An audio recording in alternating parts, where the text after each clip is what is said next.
Good morning, everyone, and thanks very much for your patience. I'd like to welcome you to the deliberative session for the town of Milford. I'd like to welcome everyone that's here, as well as everyone watching on Granite Town Media and the internet. My name is Pete Basselier. I'm your town moderator, and I call the deliberative session to order. As we begin, I ask that you please rise, if you are able, and to join me in the Pledge of Allegiance, and then to remain standing afterwards. I pledge allegiance to the flag of the United States of America and to the republic for which it stands, one nation, under God, indivisible, with liberty and justice for all. Now please remain standing while I invite Lieutenant Gary Williams, the Fire Department chaplain, for an invocation.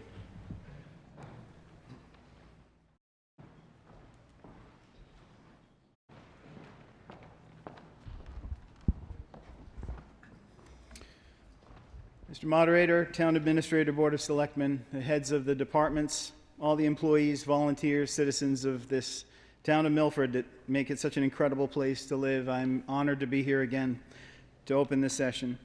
Today we have the opportunity to let our voices be heard, to come together in this public forum and exchange ideas and opinions. Public debate and discourse is one of the blessings of our culture, the blessings of liberty that were secured for us, and we should never take these times for granted. There are so many in the world that don't have this opportunity to let their voices be heard, to have a say in government, to have input regarding taxes or social systems, and we are most fortunate to have this opportunity. These last 2 years have been hard. Together we've come through a lot of uncertainty, so many struggles and hardships, and here we arrive at this event again. We've seen a virus that's turned the world upside down. We've experienced the loss of many that we loved in this community. We've watched politics divide instead of unify. And as a result, we've seen far too many struggling with depression and anxiety because of the uncertainty that's around us. And yet, here we are, together. Here for one purpose, for our town, for our community. Milford is known as the Granite Town. Our town history is found in granite quarries and curbstones and posts and buildings and foundations. Granite isn't a specific rock. It's a combination of all kinds of different rocks, quartz, feldspar, all kinds of different minerals compressed together to make one of the most well-known stones in the world. Each individual component maintains its own unique attributes, and yet when they come together, they produce something that is extremely strong and beautiful. I read an interesting definition of the qualities of granite. It said it's hard enough to resist abrasion, strong enough to bear significant weight, inert enough to resist weathering, and it accepts a brilliant polish. These characteristics make it a very desirable and useful dimension stone. I think we ought to apply that definition to the Granite Town, that we would be hard enough to resist abrasion, strong enough to bear significant weight, resilient enough to resist weathering, and able to attain a brilliant polish. In spite of all of the forces that are working to wear us down, let's continue to demonstrate the qualities of who we really are as a community and to stand together as the Granite Town. Would you join me in a word of prayer? Gracious Father, we come together as a community. We gather to discuss and deliberate the issues of our town. We're grateful for Milford, for the sense of community, for the resources that we are blessed with. And I ask that you would grant wisdom and direction to this forum, that our discourse would be civil and productive, and that the best interest of our town would prevail. I pray for our leaders and all of those in authority, federal, state, and local, for our military that are serving at home and abroad, as well as our first responders and healthcare workers. Watch over them, I pray. Protect and keep them as we continue to navigate through these uncertain times. I lift up to you those that are suffering, all those that have suffered loss over this past year. Help them and strengthen them, comfort them. Lift the spirits of those who are depressed and isolated, and help us as a community to find ways to support one another and bring us together. Help us together to demonstrate the qualities of our nickname, to be the picture of strength, steadfastness, safety, and shelter for those that are in need. I thank you for this opportunity today and for the freedoms that we enjoy. I ask that you would guide this session and use it to open understanding, unite us, and move our town forward. Amen. That was nice. Thank you, Chaplain. Please have a seat. Before we begin, I'd like to have Jay Duffy come forward for a special presentation.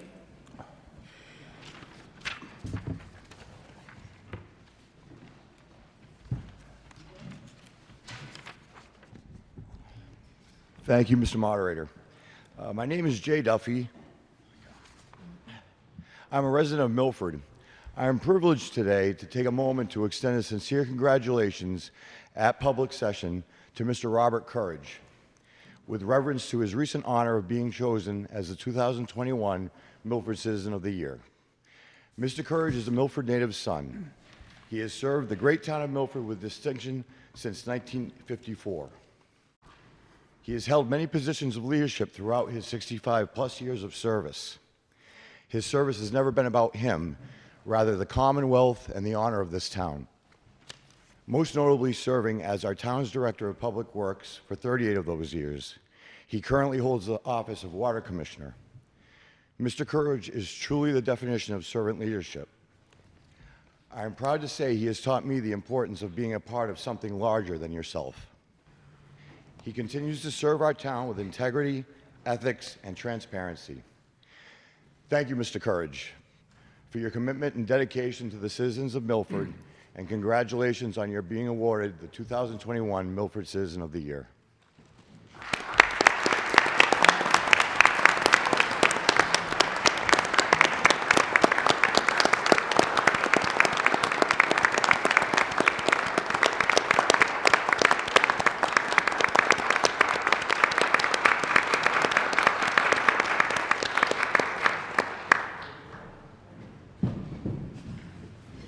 Thank you very much, Mr. Duffy, and congratulations, Mr. Courage.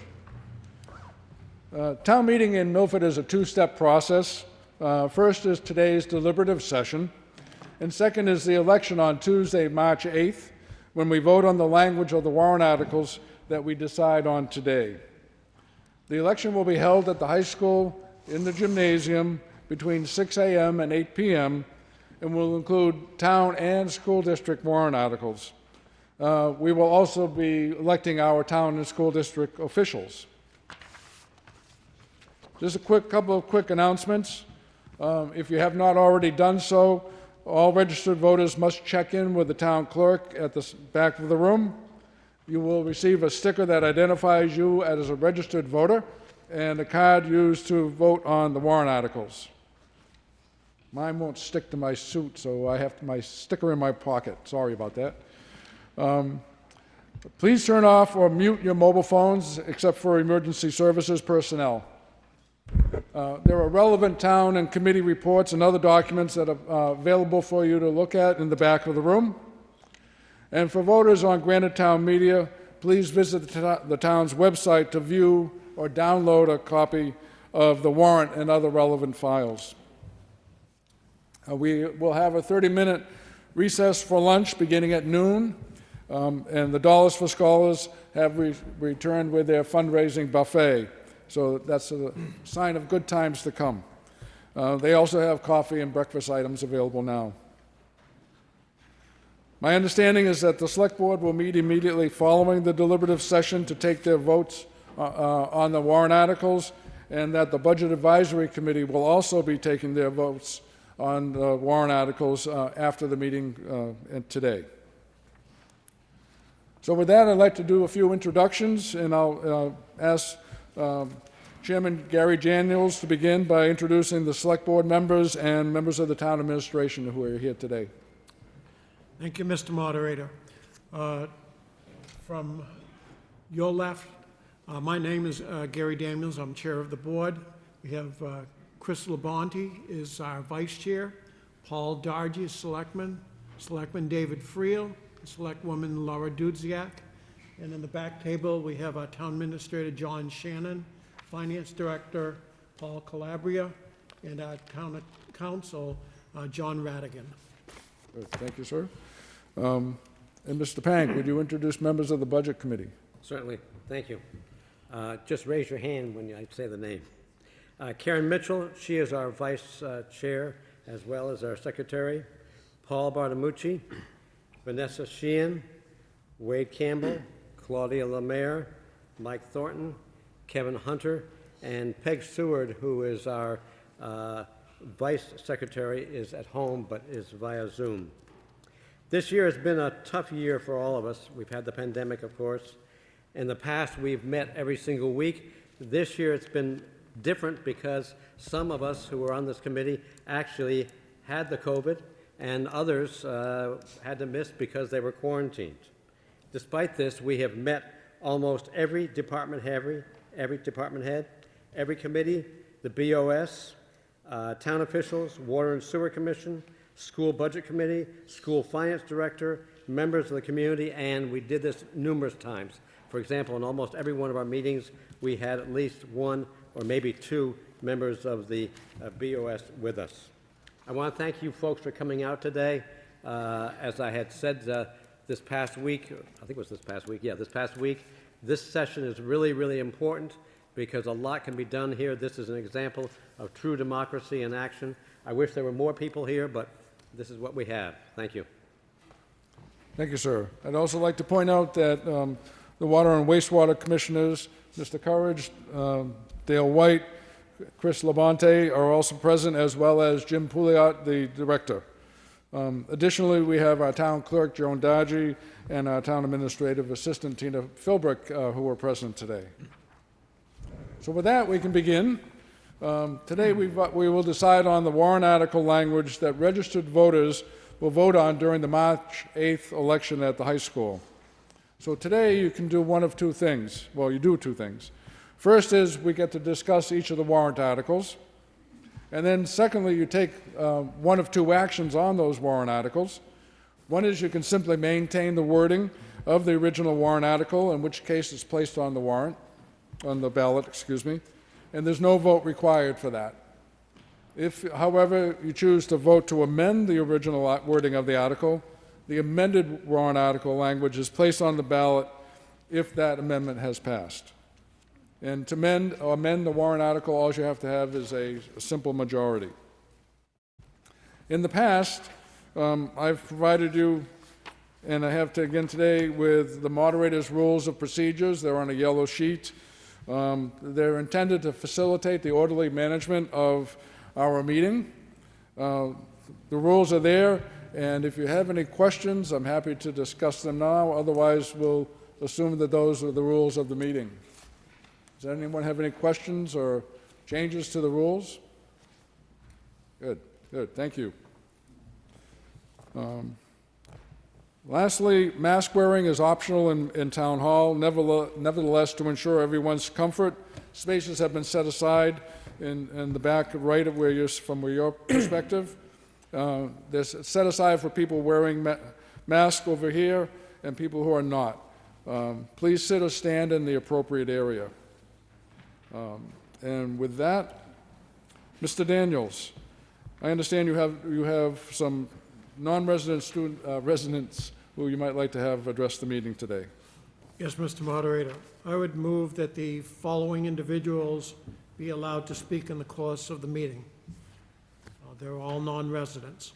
Chris Anton, Highway Manager, Maureen Berry, Recreation Director, Alex Buchanan, Attorney, William Bartlett, Two-Way Communications, Lincoln Daly, Community Development Director, Bruce Dickerson, IT Director, Lisa Emerson, Welfare Director, Bobby Jones, AFSCME Union Representative, Marty Noel, Assessing Director, Sean Pelletier, Captain for Milford Police, Brendan Philbrick, Labor Day Parade Chair, Jim Pouliot Jr., Water Utilities Director, Betsy Salon, Library Director,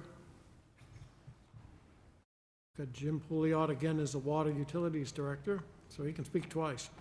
And John Radigan, our Town Council. Is there a second for that? Second. Thank you for that. So this is a request to allow these folks to address the meeting. They're not residents, but they probably have pertinent information or expertise that would be helpful as we're discussing warrant articles. So with that, I'll give you a chance to practice. All those in favor of allowing these out-of-town speakers to present, if called upon, please raise your card. Great. Anyone opposed? All right, the motion passes. Thank you. Okay, we will be working from the packet that was available to you in the back of the room. It says Town of Milford Warrant and Financials Draft Budget and Bond Hearing.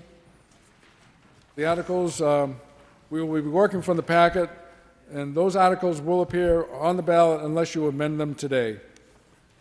I will introduce the topic, the dollar amount, and some of the warrant articles text. You'll see some of them are very long. I won't read the entire article, but enough so that the people who are watching at home now live or perhaps on a recording later will understand the nature of what we're discussing. I will then ask the select board or a petitioner to comment on the article, followed by the Budget Advisory Committee, after which you will be able to ask questions, make comments, and if you so choose, move amendments to the article. I ask that you please use the microphone in your area for the masked voters, the one here in the center front, and for folks who are not wearing a mask, there's one off to the right by the side of the room. And I just ask that speakers refrain from holding the microphone unless you need to adjust it to your height. And so with that, let's turn to warrant Article 3, which is the Wadley Library HVAC electrical systems upgrades, $1,423,000, of which $995,000 is a bond and $428,000 would be a withdrawal from the library trust funds.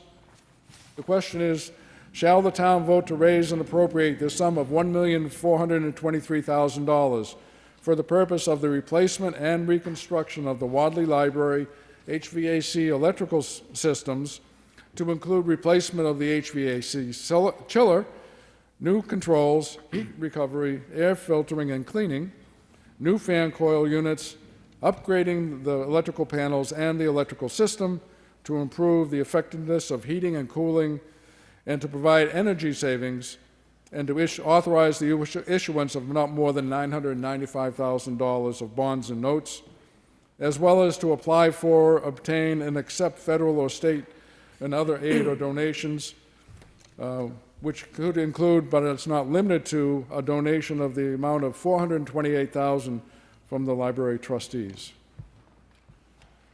Mr. Daniels. Thank you. The majority of the board felt that this was not to be recommended. Although there are many strong arguments for the proposed article, the majority doesn't feel that it can support $1.4 million a capital project at this time. There is a significant increase in the budget of over $684,000. That's driven primarily by town-required payments to the New Hampshire retirement system. At a time when some residents are still struggling economically from the negative effects of the COVID crisis, that's coupled with a recent evaluation that resulted in some significant increases to housing assessments and higher property tax bills. The majority does not feel that passage of both this article and the library we feel that would place too much of a burden on towns. Fully understanding that there's nothing that will be applied this year, but it would start next year. The library project would remain on the capital improvement plan and be reevaluated in the next year. Thank you. Mr. Pank. The Budget Advisory Committee supports this warrant article 9-0. Speaking for the majority, Claudia Lemare. This 10-year bond will provide replacement and repair to a failing HVAC system. The new system will address significant existing issues and will provide considerable energy savings over time. It will also provide the necessary funds to upgrade and repair the current outdated electrical system. A donation of $428,000 will be made by the Library Trustee Trust Funds to offset the cost of this bond to $995,000. This warrant is for repairs and replacements only to these systems, and it will vastly improve the daily operations and comfort for both patrons and staff. Thank you. Ms. Parenti.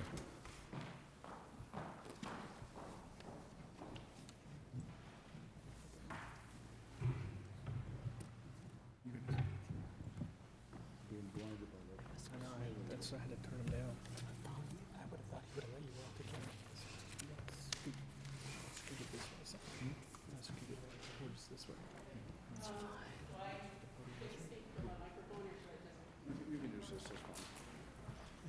Oh, do you have a remote that you can use? Chris? think so. Minority report, they should go after the majority report.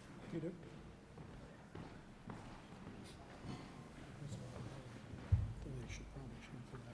Oh, I didn't, I picked my mistake.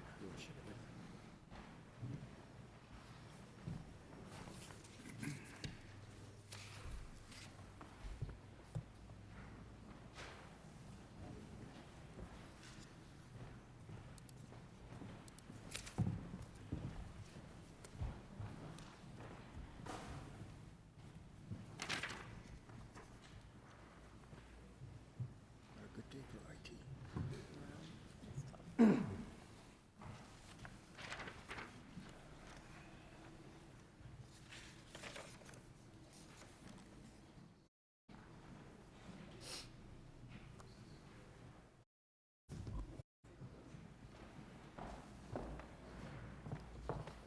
Okay. All right. My name's Catherine Parenti. I am the chair of the Wiley Library Trustees, and this is my third go at this. Not this project. This is only the second time for this one. So let's begin. The Wadley Memorial Library motto is connecting our community to information and each other. Your library has offered answers and escapism even throughout the ongoing pandemic through books, movies, programs, technical assistance, and more. A study done by Milford Kids Thrive, a local nonprofit group with whom the library partners, look them up, they do great work, shows there are 800 kids in Milford who are 5 and under, and a large number of those children use the library. Why? It's free, it's fun, and there are programs designed for them as well for other age groups, and it's a nice place to spend time. Because of our vulnerable patrons, both young and old, it's critical to provide quality air filtration and circulation for all. We originally proposed an expandivation warrant article which encompassed an addition and most of the much-needed repairs. That warrant article did not pass, but the issues that plague the library still exist. The trustees, after much discussion, broke down 2020's expandivation proposal into smaller pieces that will be completed over several years. This approach is shown to be much more expensive over the long run, but the trustees understand the desire of the voters to spread the project out over a longer period. Here are a few of the improvements that were made in the library over the past year. We did some air testing and we had mold and we've been remediating it. We had a little setback with the Martin Luther King Day storm where water came down the ramp and into the elevator area, so we have to start over in that spot. We replaced the skylight thanks to the Keys Fund, which is huge. Roof leaks, ARPA grants, we've renovated the circulation and reference areas, revamped and relocated the New Hampshire History Collection. We're still in the process of creating a new community room for everyone. We added 560 new patrons, and 80 of them are kindergartners. That's very big. And we reintroduced programs, and we won the Scarecrow Contest.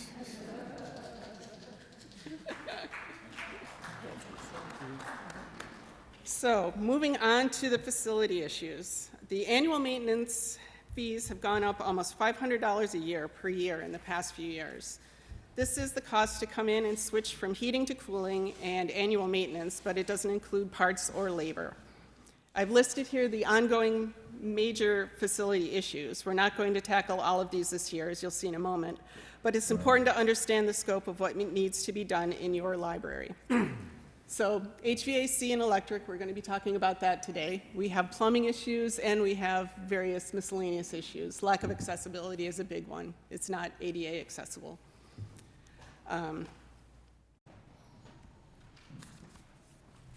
Of the previously listed items, the most critical things that need to be dealt with are these, and we're proposing to tackle them this year and take care of the rest over the next few years.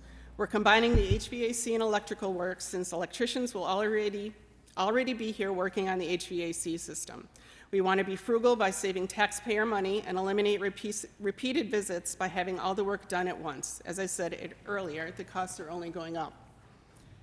So here, it's listed in the Warrant article, and we're going to be removing the water system that currently leaks very frequently.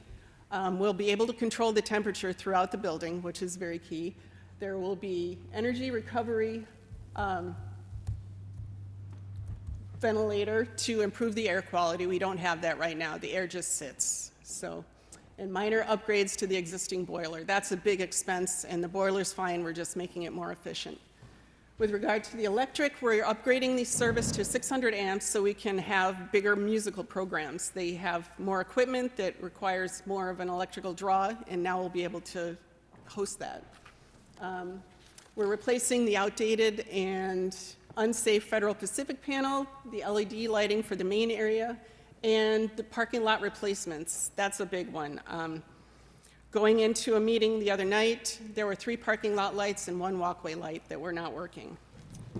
There are energy efficiency rebates from Eversource, and we will take advantage of them. So here we have photos from my presentation last year. These photos are examples of what we've been dealing with regularly for the past few years. The system has been patch repaired, parts are hard to find, so it takes longer to fix, and the system still fails. This here is a photo showing the drop ceiling anchors that pulled away from the drywall system that was saturated by a major leak due to a failure of the closed loop system. These leaks occurred in the children's area, the reference area, and above the computer area. This could have been a major issue had patrons been at the computers when this happened. This last photo shows the kiddie pool that isn't there for fun. It's to collect the water and debris from the failure. This year's major problem was the heat wouldn't turn off, and the temperatures reached upwards of 90 degrees. I don't have any photos of the very uncomfortable staff and patrons, but I can just attest that it was warm, especially in the wintertime. We had a loss of heat just a couple of weeks ago, and the building temperature wouldn't go above 63 degrees, so coats for everybody. If the heating or AC systems don't work, the library is unable to be a warming or cooling station in times of extreme weather, as we had been in the past, pre-pandemic. So here are our electrical panels. The one on the left was installed upside down. It's going to remain. We don't have the money to replace that one. The photo on your right shows the outdated Federal Pacific electrical panel, which is the main distribution panel, and it's not in code-compliant condition. Has a non-UL listed face panel, and the brand of this panel is from a manufacturer model that's been recalled and no longer exists. There are no replacement parts, and it's very difficult to do repairs due to nothing being available that's compatible. We had our electrical subcontractor come in to review this on site, and they provided these comments. This panel will be replaced. The trustees are asking for a bond of $995,000 to be paid over 10 years. The total cost for the work I just described is estimated to be around $1.423 million. The trustees will cover any of the amount over $995,000 out of trustee funds. As you can see, it's nearly a third of the total cost. We feel it's important to contribute to the cost with money not funded by taxpayer money, although as prices continue to rise, we'll have far less to contribute to future projects. Milestone Construction will be the construction manager. Eckhart & Johnson will be the HVAC team, and Daniels Electric will do the electrical work. So here's a breakdown of the costs. The general requirements are the cost to run the project, equipment rental, labor, etc. Demolition, rough carpentry, and finished carpentry are self-explanatory. Moisture protection are leaks, caulking, roof repairs, etc. Finishes are just the finish work, painting and stuff. Mechanical and electrical, that is the cost for the actual equipment. And the insurance bond is insurance. Milestones fee is 10%. The contingency is 10%. That's in case anything is uncovered during the project that isn't covered by the total cost here. So that's factored in case there are issues. I just wanted to give you an idea of how much the price has gone up over the past few years. In 2015, it was a big addition, and it was $5.46 million. The cost went up the next year by 3% to $5.6 million. Had they done another proposal in 2017, it would have been another 3% increase. Our expansion, which was a much smaller addition but a lot of repairs, was $3.45 million. Had we done that project again in 2021, it would have increased by 7%. Instead, we went with the HVAC and electrical repair, and that was $1.29 million. This year, it went up to $1.423 million, which is a 10% increase over last year. So prices are just going to continue to go up. So future needs. We had an estimate done on all of our bathroom repairs or restroom repairs. This doesn't include repairs to the existing system or adding a sprinkler system, but it's quite expensive. It's adding a family restroom on the main floor, adding a restroom to the bottom floor that's already roughed in, but they ran out of money during the last major library project in 1986. Fixing the third floor restroom that hasn't worked in many, many years. The goal of the trustees is to provide a safe and healthy environment for both staff and for you, the patrons. The Wadley Memorial Library has been a lifeline to our patrons, keeping them connected to the information they need. We feel this proposal is a step in the right direction, and we really hope the town will support a warrant article this year, going into the third year of a global pandemic. While there is a lot of additional work to be done, this will address the most pressing issues. We ask that you don't just go by what the Board of Selectmen vote is. Please read the voter's guide. Educate yourself by taking advantage of the work the volunteer committees do with regard to the proposed warrant articles. This project is the #1 rated project by the Capital Improvement Projects Committee this year, as well as ranking very high the last 2 years. The CIP and the Budget Advisory Committees do a great deal of work to provide accurate information to the selectmen and to the town. Factor that information into your voting process. By the way, there are quite a few very expensive town and school projects in the future, and this is the time to give our library a chance. Thank you to the community, the CIP, and the BAC committees, as well as the BOS for their support and guidance over the years. Thank you.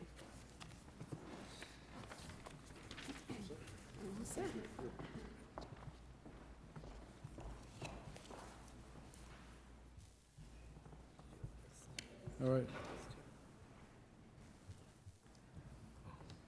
All right. I think Chris and Andy will probably take care of that. Kathy, you're all set. Thank you. Before we move forward, I neglected to mention that the Board of Selectmen have a minority opinion that they'd like to express as well. Thank you. So the minority of the board does support warrant Article 3, which would enable the library trustees to make necessary repairs and upgrades to the HVAC and electrical systems, which are over 20 years old and failing. A new HVAC system would provide significant energy savings and would allow the library to be used as an efficient cooling center in the summer months and a warming center in the winter months. The electrical system does not comply with current safety codes. Based on feedback from the taxpayers, the trustees have broken down the original large-scale project into segments. These upgrades are necessary, and if not addressed, the system will fail. Thank you. All right, thank you for that. And I'll open it up to questions and comments here in a moment, but I'd just like to make an aside for the people who are watching on Zoom. You're able to watch on Zoom, but you're not able to contribute. Only the people who are in the room can speak. That's because only people who are registered voters and have checked in are able to participate in the deliberative session. So the folks who are watching on Zoom or who are watching obviously after the fact, there's no value in raising your hand and trying to speak because we cannot allow that to happen.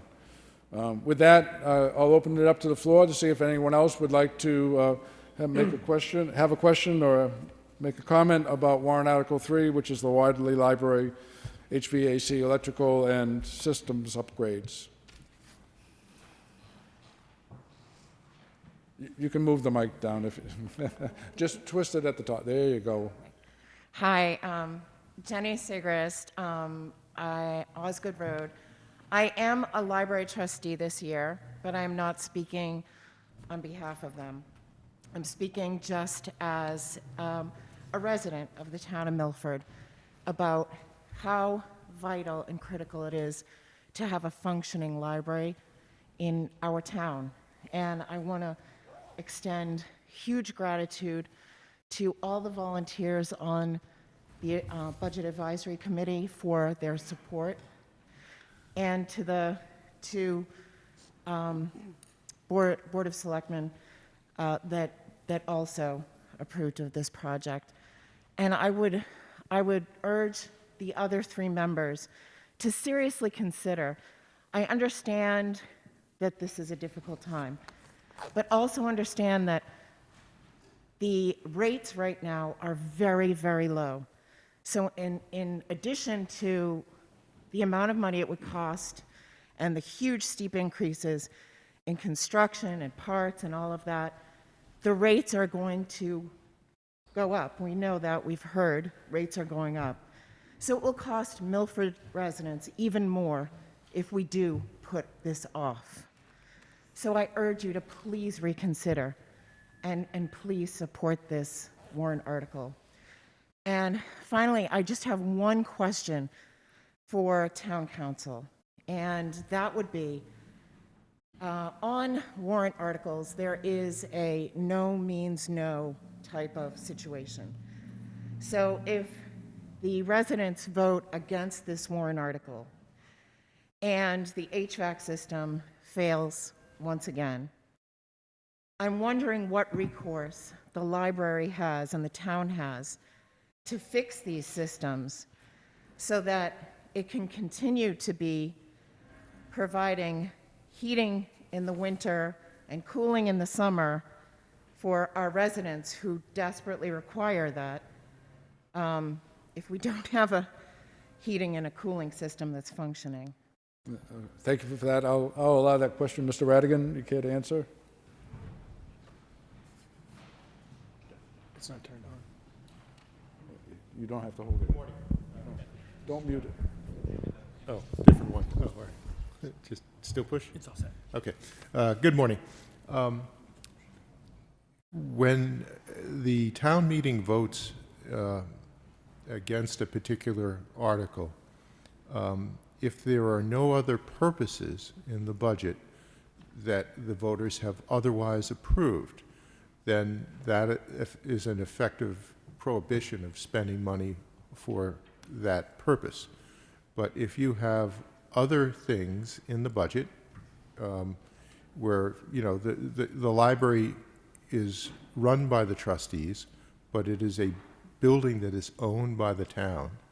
And so if there are other purposes in the budget that appropriate monies for things like maintenance and improvements and things like that, either the library trustees or the selectmen have the authority to expend money for those other purposes, assuming that the town meeting has not, you know, reduced those funds to zero.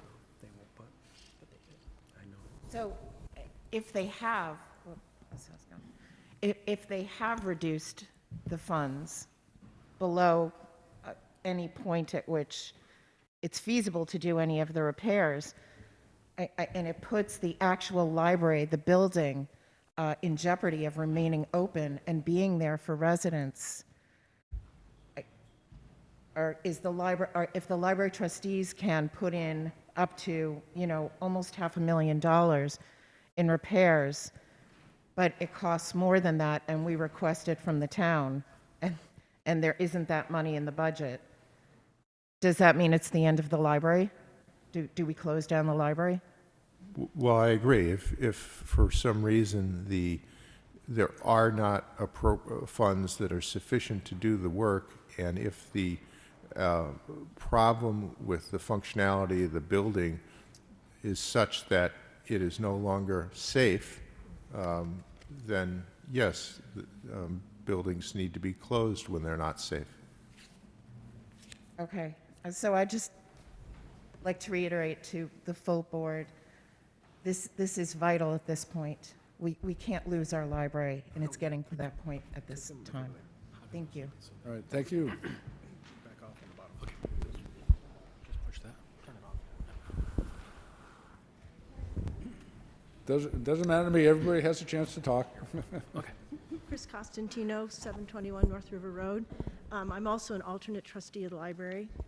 Can And you I'm gonna adjust the read this- microphone, please, a little bit, Chris? Maybe turn Oh, it sir. up? Oh, Shall I take? No. That's fine, you can do that. Okay. Can you hear me now? I'm going to read this because I'm too nervous to remember what I wanted to say. I wanted to address this to We're the... having a difficult time with it. I don't want to lose your voice, your words. Oh, that's okay. I can hold it too. Yep, sorry. How's that? I can hear me. You can't be and shouldn't be expected to make these weighty decisions alone and in a vacuum. You have trusted staff who are experts in their field, and you have qualified volunteers supporting you. This CIP committee, appointed by you, talked with each department, many of whom are town residents who also pay taxes. They are not padding their budgets and looking for luxuries. They are trying to do their job. The CIP looks at each department's long-range needs so that the town can anticipate needs, so that every year is the best year to do that project. It will always be painful. It is expensive to run a town of 15,000 people who want their services. The point is that every year is a bad year, but within the means of the town. Pushing a need down the road only adds the additional cost. It doesn't take away the need. The library staff continues to use duct tape wisely. Your reluctance to take on the needed library facilities just adds to this problem. It's not going away. It's only getting more expensive. Over 40% of the residents want to fix the library. Why are you not supporting them? We all know that you don't want to raise taxes. You're in the hot seat to make these decisions that support the continued growth and quality of life that we want. Your task is to educate us why these are must-haves, not want-to-haves. I took a tour of the Coast Guard Academy when my nephew was going to attend there. And the tour was led by an upperclassman who had been accepted at every other military academy in the country. I asked her why she chose the Coast Guard Academy, and she said, "I want to spend my life doing things that are needed, not training for something that I hope never, ever happens." We have spent thousands of dollars every year taking care of things we hope never happen, our emergency services. It's time to spend the thousands of dollars it takes to take care of our daily needs. 6,000 people are registered using the library, have registered cards. Other people can use the library without using a card. Use that library daily. Please reconsider your vote on not supporting.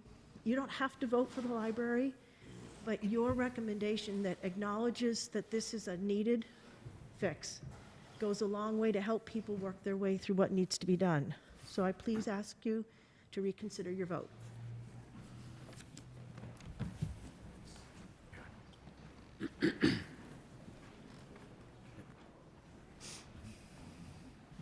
How's that? Stacy. Nope. You're good. Just introduce yourself, Okay, please. yeah. Lynn Coakley, 322 Nashua Street. I'm also on the Library Board of Trustees. And I would like to point out a typo on the draft warrant article, and I have a question. In the title of the warrant article, where it says Warrant Article 3, blah, blah, blah, blah, blah, blah, blah, there is a $ missing in front of the $995,000 bond. And then I want to clarify that the 428 withdrawal will be from library funds, but not necessarily exclusively from library trust funds. Don't have it? You personally don't have it as a trustee? No. No, I personally don't have $428,000 on me. So we want to make sure that we're not restricted to only using library trust funds, that we could use donated funds. And I'm not or other funds that have been given to the library for this purpose. Right. And I'm just not clear if the title is actually part of the warrant article or if it's only explanatory. Right. The title, for your first question, the title is explanatory, and Ms. Philbrick already is aware of the missing dollar symbol and is going to insert that. So we're cool. We don't have to amend the motion. That's not the actual text. Perfect. Thank you so very much. Oh, you're very welcome. Thank you, Tina. Yes, sir. Morning. Kevin Federico, 146 Westchester Drive. I'm not going to talk about dollar signs and where decimal points are. I think my comments are a little bit more broad this morning. And you can correct me about the numbers, but 5 or 6 years ago, this original warrant article came, and it came to the board and came to the deliberative session at somewhere around $5.7 million, if I recall correctly, which I'm probably not exact. And I think the committee, the Library Trustees Committee, needs to be complimented and thanked for all of the work that they've done.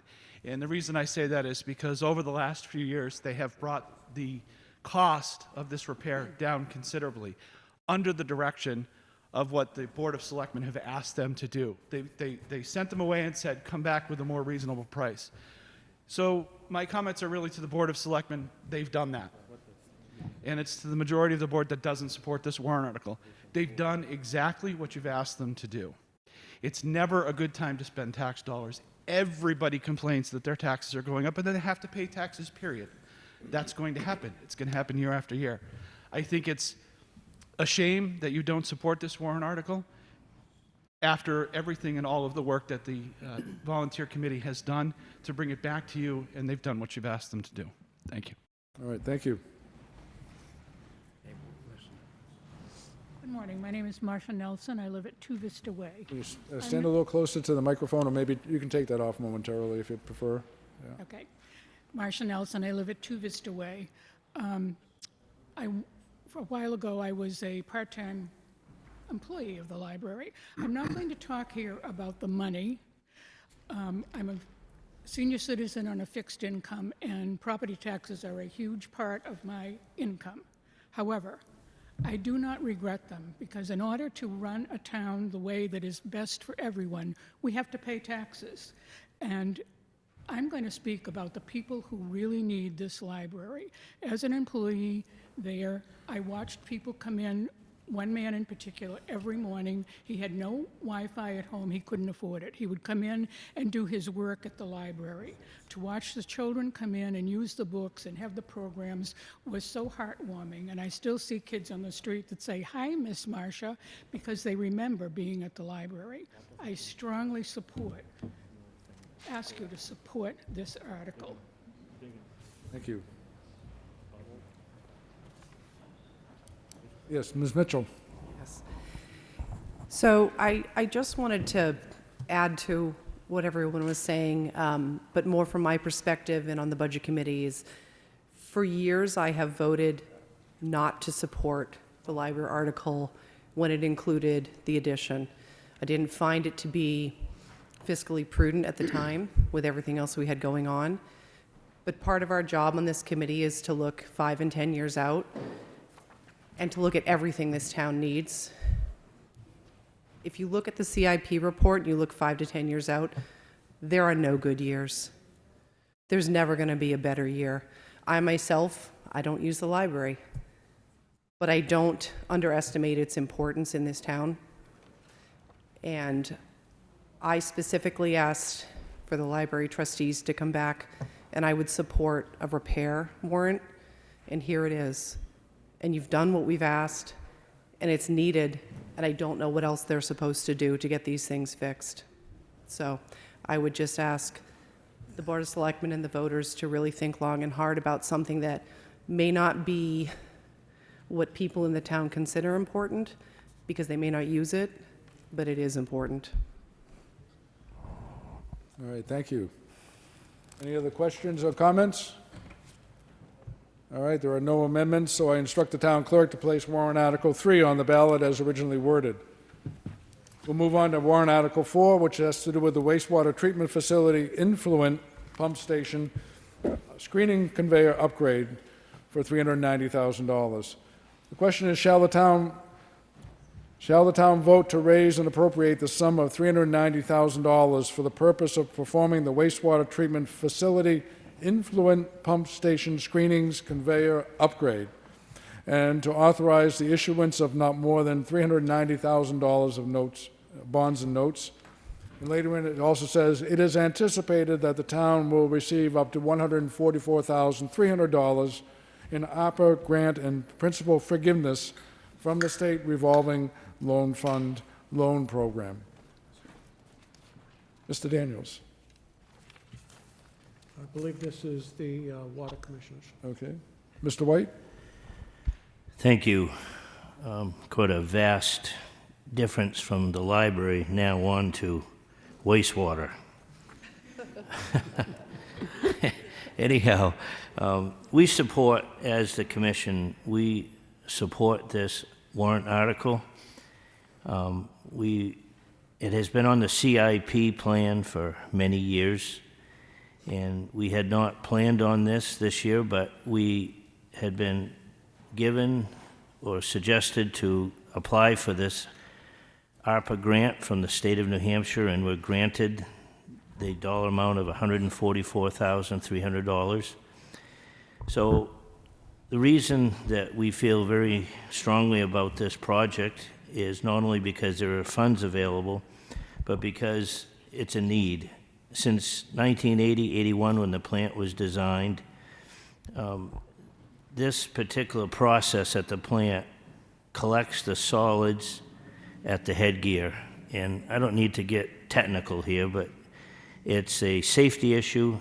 When the solids come into the plant, they're captured and they're lifted with a series of chain falls. And it's kind of an antiquated design. It has worked, but we know there's better process, and also a potential for accident can be eliminated. So we want to correct this safety issue, and I would invite anybody down there, and if you just did this process just once, you would vote for this article. Anyhow, that's our opinion today, and we ask that this be put on the warrant article on the town. All right, thank you for that. Mr. Pank? The Budget Advisory Committee supports this warrant article 9-0. For the majority, Vanessa Sheehan. This upgrade is needed to ensure safety at the wastewater treatment facility and alleviate any risk to the workers. It is anticipated that the town will receive up to $144,300 in ARPA grant and principal forgiveness from the State Revolving Loan Fund loan program, and the remainder of the bond or notes will be paid for by wastewater user fees. The majority feels this upgrade is necessary. Thank you. Does anyone else have any questions or comments on warrant Article 4? All right, there are none, so I instruct the town clerk to place warrant Article 4 on the ballot as originally worded. So we'll move on to warrant Article 5, the town operating budget for $16,349,126.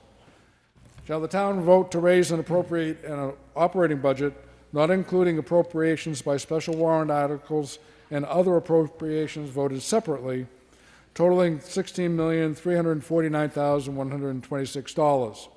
Should this article be defeated, the default budget shall be $16,111,582, which is the same as last year, with certain adjustments required by previous actions of the town or by law. Mr. Daniels. Thank you, Mr. Moderator.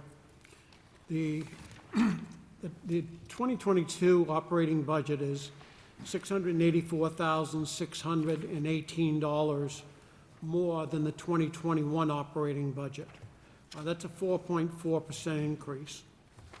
The 2022 default budget is $603,756 more than the 2021 default budget, which is 3.9% increase.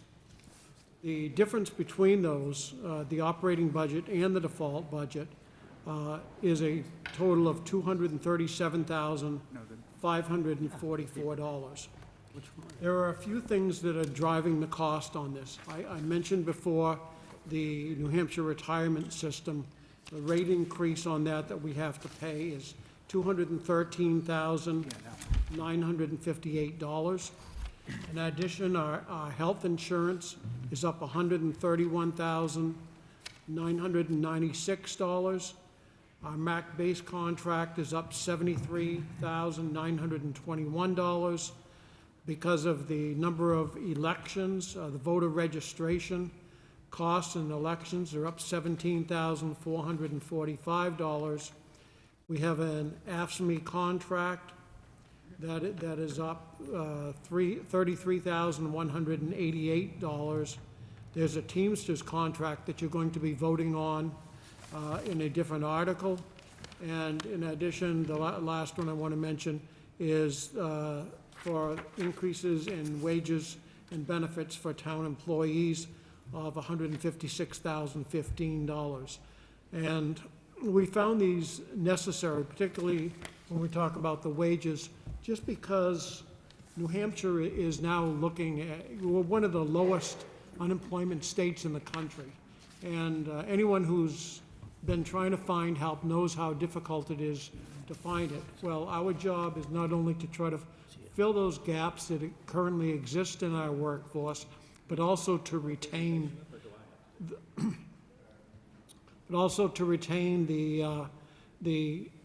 workers that we have. So we felt that the increase that's being proposed here is acceptable to the majority. It was a 4-to-1 vote, and I thank you, and I understand there is a minority report. Okay. Mr. Levante? Yep. The minority, which is me, does not support the 22 proposed operating budget. The proposed budget is an increase of approximately $684,618. The minority would like to see the line items that are typically not spent either taken out or explain where they're being used and line items adjusted to reflect that. What I'm referring to in that is the budget itself has over 491 line items in it. I have combed through every one of the line items and gone through on the comparison as far as the 2020 budget, the 2021 budget, as far as what's appropriated and what is actually spent out of it. The amount of lines that you'll come up with, there's over 30 lines that between the 20 and the 21 budget that it's allocated but it's not spent. I understand it's a bottom line budget, and it's been told to me multiple times that the only page that matters is the end. It's the last number. Well, to me, if a budget's being put in front of me that has all the line items that says this is what we anticipate to spend, I completely get it if you have overage, you have underage, but to me, when you have multiple years where nothing is spent out of the same line item, obviously it's being spent somewhere else. I get that, but my biggest thing is to put it back in transparency, put it back in the line items where it goes. With that being said, going farther, as far as the new positions in the budget, I would actually prefer to see them phased in over a couple of years instead of all at one time to minimize the impact on the taxpayers. That's it. All right. Thank you, sir. Mr. Pank? Yes. The Budget Advisory Committee supports this warrant Article 8 with one abstention. Speaking for the majority, Claudia Lemare. The municipal portion of the budget has been thoughtfully managed and reflects the current cost of operations. The default budget is $16,111,582, or $237,544 below the proposed budget amount. The BAC does not support the default budget, yet we do support continued work finding additional revenue sources to ease the burden on taxpayers. We look forward to working with the town administration and the BOS on cost savings and new revenue sources in 2022. All right, thank you very much. Okay. Any questions or comments on the warrant Article 5, which is the town operating budget? Yes, go right ahead. Come on up. Karen Blow, 29 Larch Road, Milford. I'm here as a citizen, not official, my work capacity. I guess I'm asking from the Board of Selectmen some clarification about why we're not using ARPA money to fund we have 2 police vehicles. One of them could be funded with ARPA, and I know ARPA funds. And I know that, it's taking it out of the budget, but we're leaving one in. There's 2 vehicles. We could take one out, pay for it with ARPA, and then leave the other one in. It seems like we're not utilizing free money. We're not utilizing resources that could help drive, these numbers down as well. So I guess I'm just looking for some clarification. Okay, there's a question for the board? You want to start? Or? Go ahead. I guess speaking from my perspective, Karen, of the ARPA money that's left, I believe it's $800 and something thousand. I'm not actually sure what it was. There's been a list that's been, I'm going to say, collected. There's $2.5 million worth of requests for $800 and something thousand. In my opinion, vehicles should be left in the budget, therefore it goes in front of the voters. The voters have the opportunity to vote on it. Not only that, what that does is, if it's approved, now like those police cruisers, for instance, those become in the budget, they'll be in the default budget. So in future years, if the budget was to fail, you won't have to worry about still saying, okay, are we going to be in danger of losing that vehicle out of the default budget? Okay, and one of the questions, thank you. And one of the questions that's been asked of me is, and I don't have any, I don't understand the answer. Why aren't we using the unencumbered funds at the end of the year to, is that the correct terminology? To kind of address some of those needs. Would someone on the board care to answer? Anybody want to answer? I believe the majority of the board just felt that rather than just taking those encumbered things which the residents, the voters had intended for something else and using them for something that they may not be aware of, that they would give them a chance to vote on it directly on the next budget or the next articles. Thank you. Following year. All right, thank you. Yes, Mr. Federico. Thank you very much. A quick question. The surplus that was left over after last year, roughly $300,000? And this board decided not to spend that money, correct?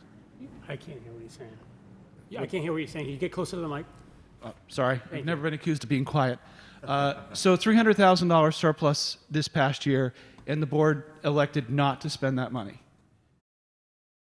That is correct. Okay. Well, except for, there was some road funds that were encumbered. Okay, but in general, overall, $300,000 that could have been spent last year, that could have lowered this year's budget by $300,000.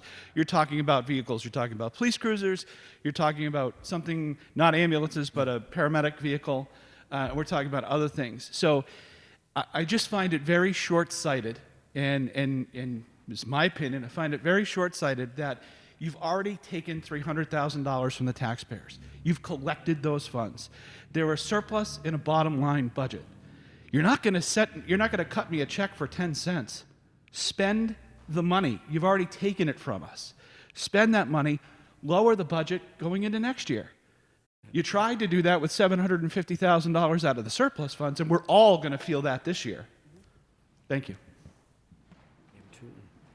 Thank you. Moderator, can I Yes, Mr. Labonte.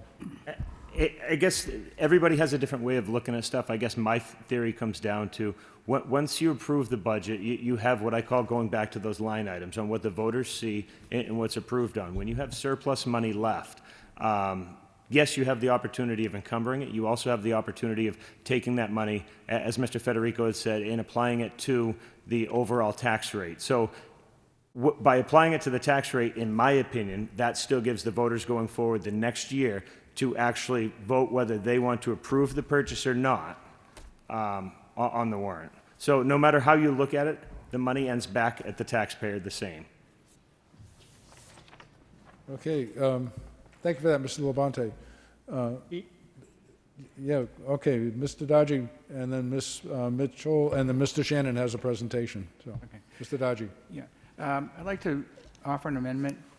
I move that warrant Article 5 be amended by removing the tax impact statement that reads, "This article has an estimated tax impact of 47 cents over the 2021 budget, $4.72 on an assessed valuation of $100,000," and replacing it with the statement, "Voting yes on this article has an estimated tax impact of $11.53 on an assessed valuation of $100,000 when compared to voting no on this article."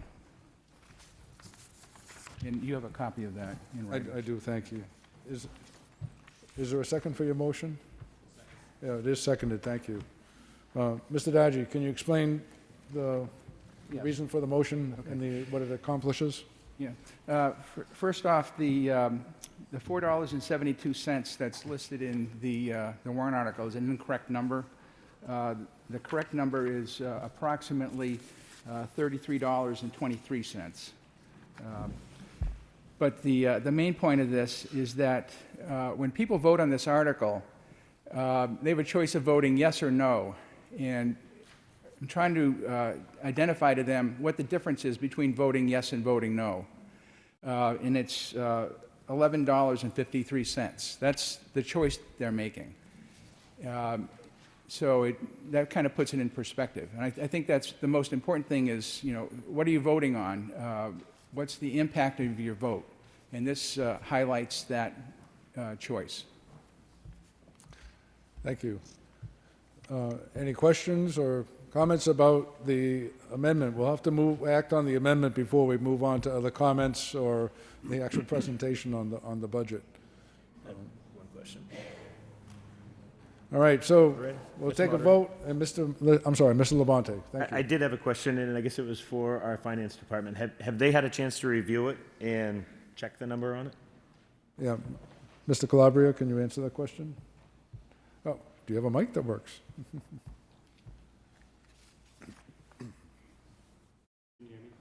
Not in Worcester.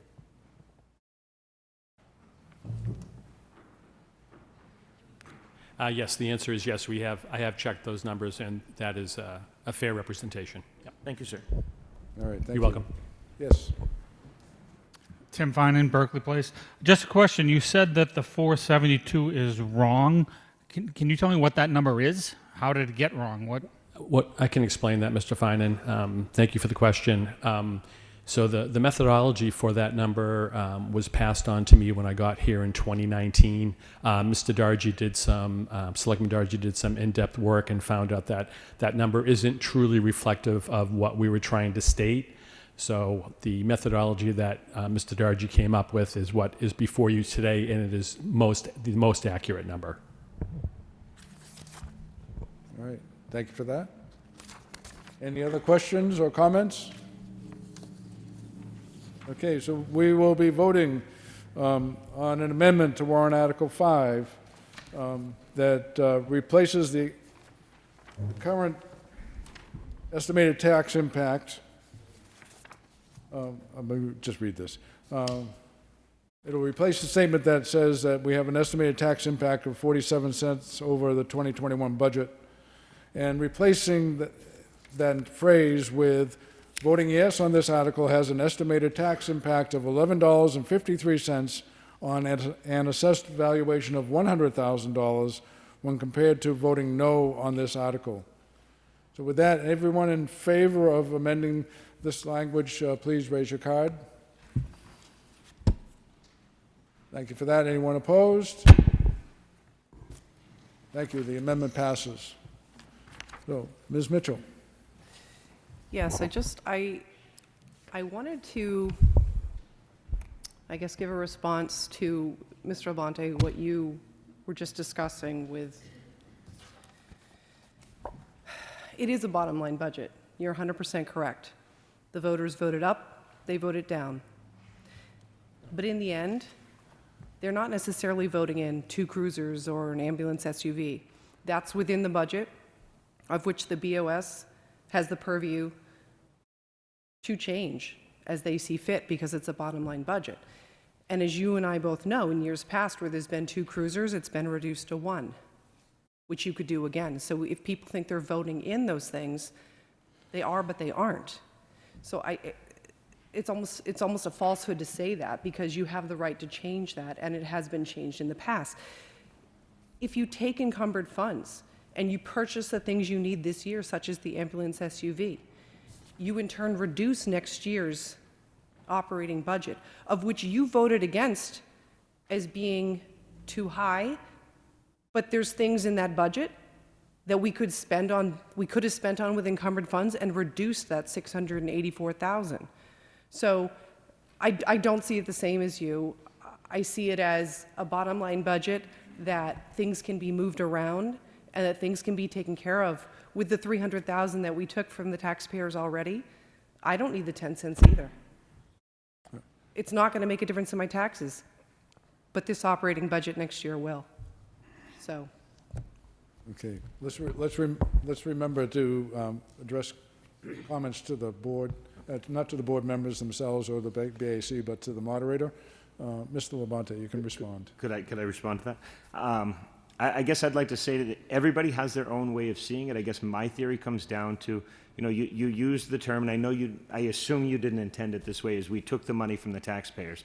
My theory comes down to is when I look at a budget, when I look at the budget that's posted online, it has, everything itemized in there. Going back to your comment about the 2 cruisers, my referral to that was the cruisers would be in the default budget. Meaning if you had a year that passed with the 2 cruisers, your default budget would have the 2 cruisers in that.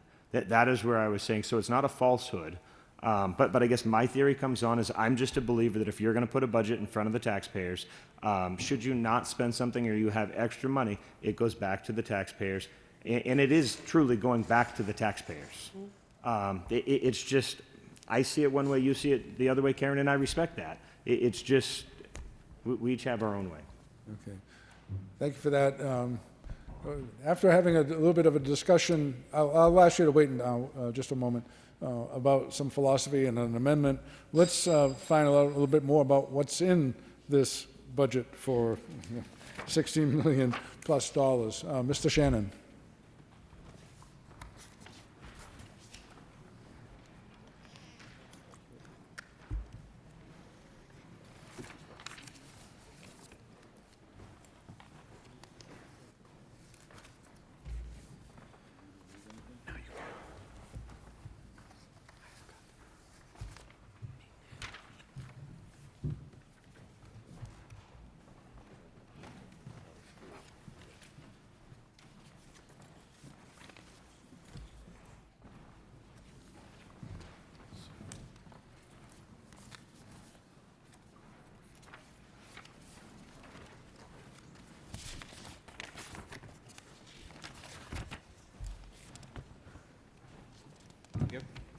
All right, good morning, everybody. I'll try to be brief. I'm not going to read the slides to you. The information will be there. I'll just kind of give you the highlights of it. So, it's not where.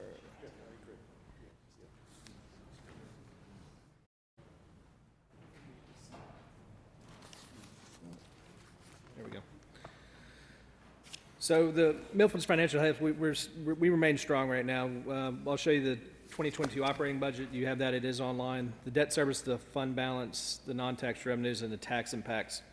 So currently, the 2021 operating budget is, or I'm sorry, this 2022 operating budget will be $16,349,126, which is an increase of $684,000 or 4.4% from last year's budget. The default budget is at $16,111,000, which is the difference between the default budget, which is the bottom line price that we can pay if we don't pass the operating budget, and the operating budget that is proposed is $237,000. So what's driving the increases? Well, most of them, these are all required. So the retirement rate, last year we paid for 6 months, this year we're paying for 12. So that's why you see the $213,000 increase. The wages increase between the ask of 3 new full-time firefighters and employee raises, that constitute most of that number. And then you obviously have the contracts that you see there from ASME, which is the union the police officers belong to, Teamsters, which we just renegotiated and is its own separate warrant article this year, and you'll see that later. And then obviously there for the town employees. Health insurance also went up, and MAC-based cost also went up. So this is, you can kind of see the breakdown of it. So obviously emergency services, when you take those 4 departments, are obviously the largest departments we have, so that's why they take up the 42%. Public Works obviously is another big one. So that just gives you an idea of where your money goes when you see it. So for every dollar you give the town, 24 cents is going to plow our roads or fix potholes. The other stuff, the 42% is going to keep us safe, put out our fires, that sort of thing. So Now, this same as the pie chart you just saw. This just sort of breaks it down by department. You can kind of see where your money goes.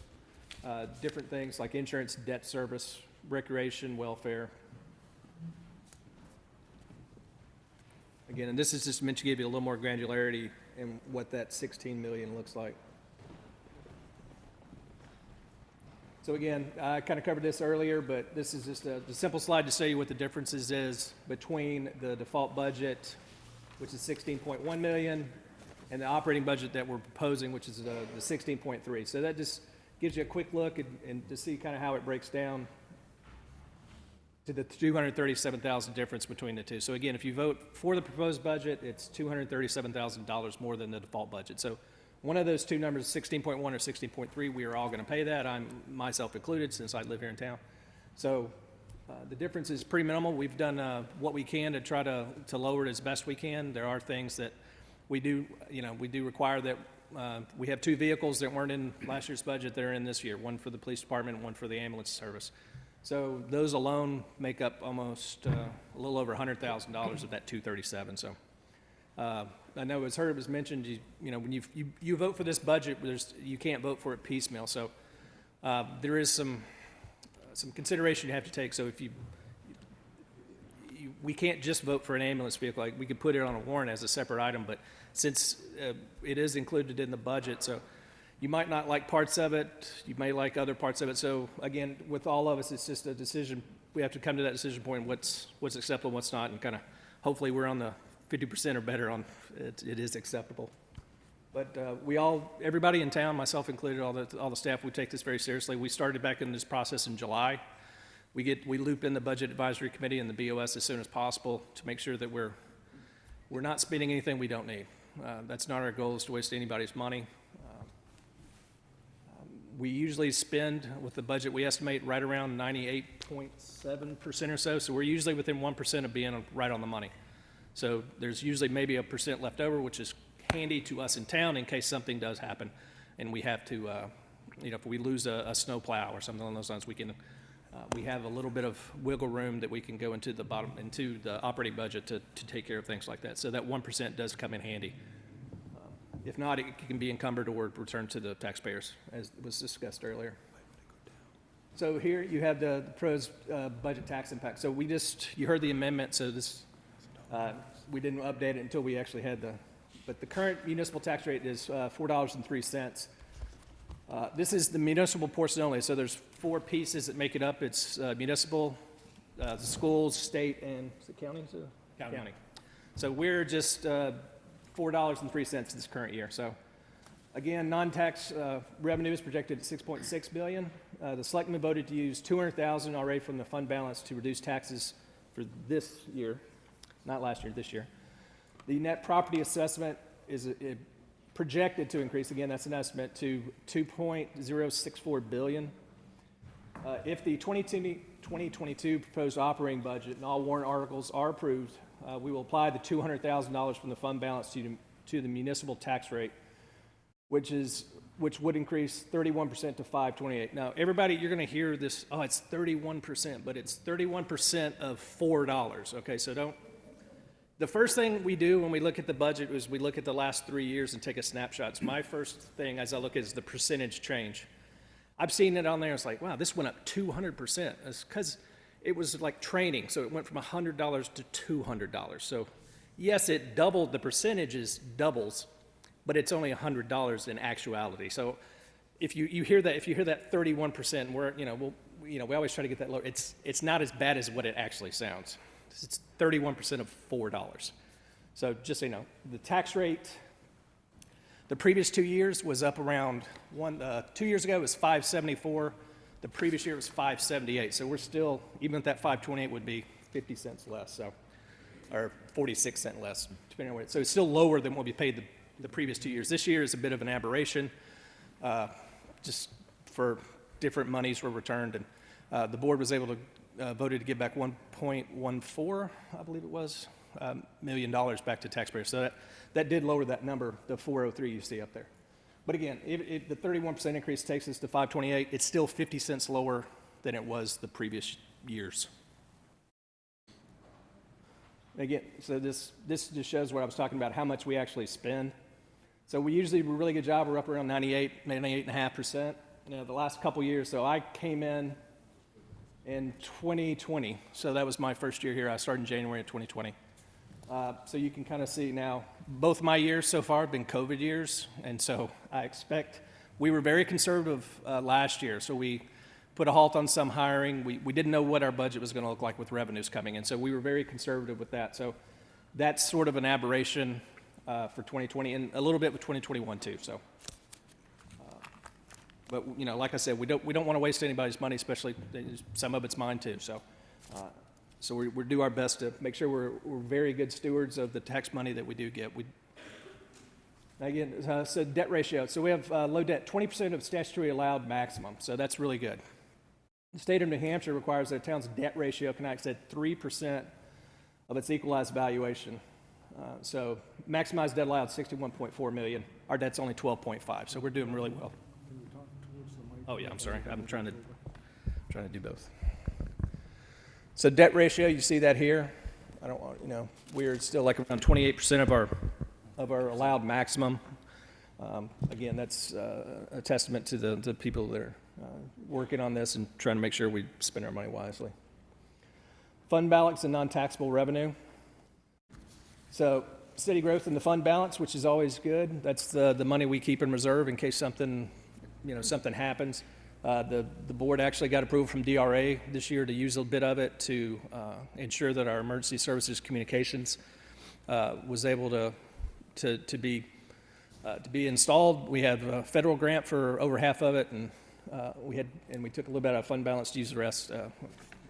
So that's emergency. So I think the library came up earlier. If there was some sort of emergency, I believe 3211, RSA 3211 would probably be able to take care of that if money was needed. I would default to the town council for that. And again, non-tax revenue was fairly flat. So again, a lot of this, the revenues come in, and it depends on how it's adjusted to the state. And that's all I have. If anybody has any questions, I'll be happy to answer them.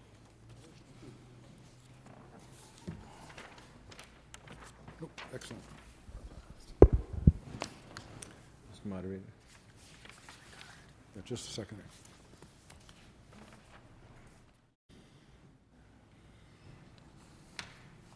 Yes, there was a person in the back who wanted to make a comment.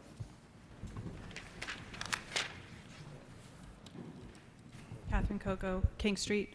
I just would like to make a point of clarification and ask that if this is correct, that it be corrected in the majority report and also in the administrator's presentation. Under the list of budget drivers that was presented in both of these, MacBase is listed as having a $73,000 increase. I believe that is incorrect. I believe it is approximately $20,000 that it went up from last year. I believe I've seen that error before and thought it had been corrected. Could you repeat that, please? Yeah. I believe that the budget for MacBase, Milford's portion of the Milford's payment to MacBase has gone up by $20,000 in 2022, not by $73,000. Right. We went from approximately $552,000 to $574,000. Right. Last year, we got the increase late in the process, and it did not get into the budget, so that's really a 2-year increase. So we're calling it a budget driver for something that we were catching. It was like a catch-up payment. Is that how you're describing it? Exactly. All right. I think it would be helpful to the voters to have clarification if we're going to call something a driver as to what time frame we're talking about. Thank you for that. Mr. Labonte. I guess I just wanted to clarify in our town administrator's report where the comparison came up with the $5.28 on the tax rate. I think what you have to keep in mind in that is there was a whole reevaluation in the town. So what we were assessed at before, it has gone up. The valuation of the town has gone up over $400 million, or almost $400 million. So I don't know that you can actually use that same tax rate comparison after we've had a reassessment. Thank you. Yes, sir. James Powers, Melindy Road. My question is about line items in the budget. How many items have been added to the budget to circumvent having warrant articles voted on. For instance, large items like cruisers, fire personnel, stuff like that. And I ask because if the town decides to move forward with that, what is going to stop the town from deciding to just add $3 million to the budget to get something done, for instance, like the library or the Mac base? Okay. Mr. Calabria. Yes, thank you for your question. The town could not just add $3 million to the budget for the library. That would be a bonded warrant article, and it would have to meet all the criteria for posting it on the warrant, and then they would have to get a 60% majority at town meeting and get authorization from the town to then bond whatever that article is. So we could never just add $3 million to our budget. Mr. Calabria. Yes, go ahead. Ask your question. I ask that because I've heard it in the past, especially at town meetings, where I quote, "We need to just add it to the budget to circumvent the voters so they can't vote no." So the question is, what items are considered an operating budget and what items are just added in that are not considered an operating budget? Okay. Mr. Shannon or Mr. Dan, someone? Yeah. So everything in the operating budget is used for town operations. I don't know where you heard somebody say, would they say in a public meeting that let's put something in? Now, usually the only things that are put in budget if they're going to be recurring. So I think the only thing that I asked to be added was the line item for the pay the tower rent, which is another warrant article that'll get voted on. There's no money in it right now, correct? But we added that line item because that's going to be in the operating budget because it's used to pay the contract for the communications tower. But that y'all are voting on that, or we, I should say. So I'm not sure exactly what specifically you're talking about. I guess Movanti might know. But he's got his hand up. But I don't know if he knows what. I don't. I'm a little taken aback by the question. Just moderate. Mr. Labonte. Just for point of clarification, I think I may know what you're referring to. Are you referring to conversations that were had in board meetings as far as the possibility of putting, whether it be fireworks or parade or other items of that are normally warrant articles into the budget? Because if that's what you're referring to, those conversations have happened at board meetings, but there has never been a decision to put them into the budget. I just didn't know if that's what you were referring to. I did. It was at a board meeting, and it wasn't in regards to that. Okay. But, I know the town is trying to do other things, and it leads into another question about the MAC base. Things that are being voted on that the citizens continuously vote down, and how the board can get them to be passed. But on a separate question, is the town also looking to discontinue the agreement with MacBase to update a newer system? I knew that's what I was talking about. Not to my knowledge. The equipment that we have purchased and the space on the tower works in partnership with MacBase, not against it. So it works with it. The IMA is up at the end of this year, but discussions for that haven't started yet. Not on the Board of Selectmen level. I know the Board of Governors has talked about it, but I know of no plans. I have no plans to try the Milford only. I assume that's what you're referring to, but I have no knowledge of anything trying to get rid of MacBase. We're buying spending a lot of money on equipment to work with MacBase. So I don't see why we would then turn around and try to not work with them, since the equipment, part of it gets installed one deck up from here to work with the dispatchers up there. So, Mr. Friel. I was just going to say, so I've been on the board for 2 years, and nowhere along the lines has any money ever been, or any warrant been taken, the thought of taking a warrant off and putting it into a budget. Money was spent to try to fix a system that's not working, that needs to be fixed. That was it. And ARPA funds were used for that, as well as fund balance. And we felt the need to use that money to fix a broken system. But nowhere was there any discussion in any of our meetings about taking warrant articles and putting them into the budget. All right, thank you. Mr. Dodgy. I've been an advocate for moving some of the traditionally passed warrant articles as a separate warrant article and adding them to the budget, such as the parades and the fireworks and the concerts and that kind of thing. Every year those get passed, and it's pretty widely appropriated by the town. So I don't think we need to have them as separate warrant articles. They should just be part of the budget. And I'd like to phase those in. I proposed doing a couple of them for this year, and they got turned down, so we didn't agree to do that.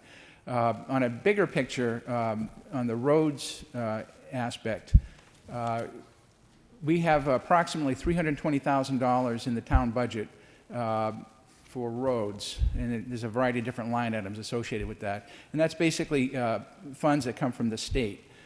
But that's not enough money to actually keep up with the degradation of the roads.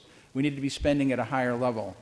So we have a separate warrant article this year, $300,000 of extra money to approximate the amount of money needed to kind of keep up with the degradation of the roads each year.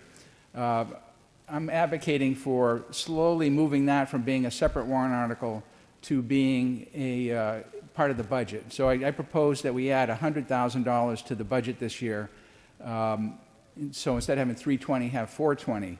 That got turned down. I was outvoted on the board. But we really need to increase that number over time so that we actually are repairing our roads at a rate that is needed and not having them fall behind each year. All right, thank you. Any other questions or comments on the operating budget? Mr. Daniels. Thank you, Mr. Moderator. I will say, while the board has had some discussions, they've been primarily around the smaller things like fireworks, band concerts, and moving those into the budget. But the board has consistently, on a majority vote, decided not to do that, because if we ended up with a default budget, it takes away the possibility that you may have those activities. So we, even though it makes the warrant a little bit longer, we purposely have kept those out on the side. They're not necessarily, it's not something that's required for the running of the town, but it does give the voters an opportunity to vote in activities like fireworks, like band concerts, that they could continue to have if the electorate decided that they wanted to have a default budget. So it doesn't get caught up in that. I will say, going back a few years, we had bounced back and forth on things like cruisers, things like that, because it was a time where the cruisers were a separate warrant article. But we have since moved them, and this was some time ago, moved them into the budget with the intent at the deliberative session and through the voter's guide to disclose that they're there. And that was the big problem before that, is that they were being put into the budget and not disclosed that they were there. And so at one time, a board had moved those out into a separate warrant article. We have taken the position to identify the things that are new in the budget, including additional vehicles if you're going to do that. So we moved them back in there, but have made every attempt to be transparent on what is in there, so that we're not running into the things that Mr. Powers just talked about. All right, thank you for that. Any other questions or comments? All right. So there are none. So with that, I will instruct the town clerk to place warrant Article 5 on the ballot as amended. Mr. Federico. I'd like to ask to restrict reconsideration on Articles 1 through 4, 5, wherever we are. Articles 3, 4, and 5. 3, 4, and 5. Thank you, sir. Thank you. Second. That is seconded. This is not a debatable action, and what it means is that we cannot go back to warrant Articles 3, 4, and 5 and reopen a conversation about any of those and possibly change the wording. So again, Please raise your card if you're in favor of restricting reconsideration on Articles 3, 4, and 5. And thank you for that. Anyone opposed? Just the one. Okay, that reconsideration passes, and we will not return to those 3 articles. Now we move on to warrant Article 6, the wastewater department operating budget, $2,544,392. Shall the town vote to raise and appropriate the sum of $2,544,398 to operate and maintain the wastewater treatment facility and the sanitary sewer collection system, said appropriation to be offset by income received from wastewater user charges? Should this article be defeated, the default budget shall be $2,492,591, which is the same as last year with certain adjustments required by previous actions of the town or law. Would I turn to Mr. Courage, please? The operating budget for 2022 is a 12% increase over the previous year. Now, this equates out to $269,493.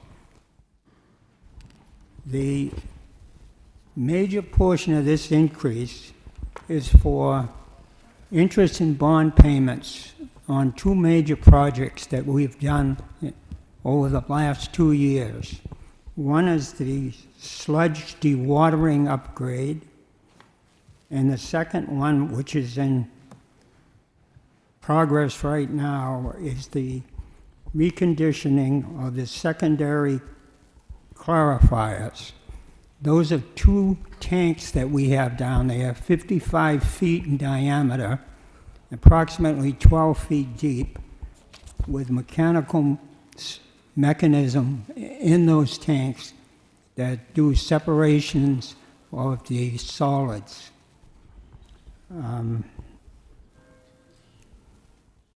The total bond payments for those 2 projects amount to $191,829 for this current year. Those are 10-year bonds on both projects. The remainder, $77,664 of increase, is in the wastewater facility, where we would like to add an assistant lab technician, which amounts to $52,000. The other $25,000 are for increases throughout the treatment plant operation budget for various items. I would like to also add that the plant is 40 years old, and these major components are wearing out big-ticket items. And it's necessitating additional large expenditures to correct and upgrade these. The plant was designed in 1980 and designed for 2.15 million gallons per day. At that time, the Board of Selectmen, or the Water and Sewer Commissioners, along with their selectmen's duties, and they entered into an intermunicipal agreement with the town of Wilton to take their wastewater. And it was figured that Wilton would buy into our facility plant at 14.89% of the capacity of the 2.15 million gallons. And in this year's revenue side of our budget, Wilton will be paying Milford $328,630 for their 14.89 0.89% of our operating budget, which is mainly the plant and the 5.5-mile interceptor line that runs from Wilton to the main pump station. Our total debt payments for this year in the operating budget is $384,359.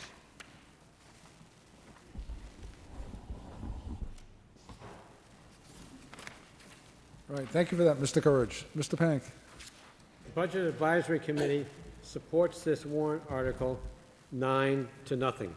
Speaking for the majority, Vanessa Sheehan.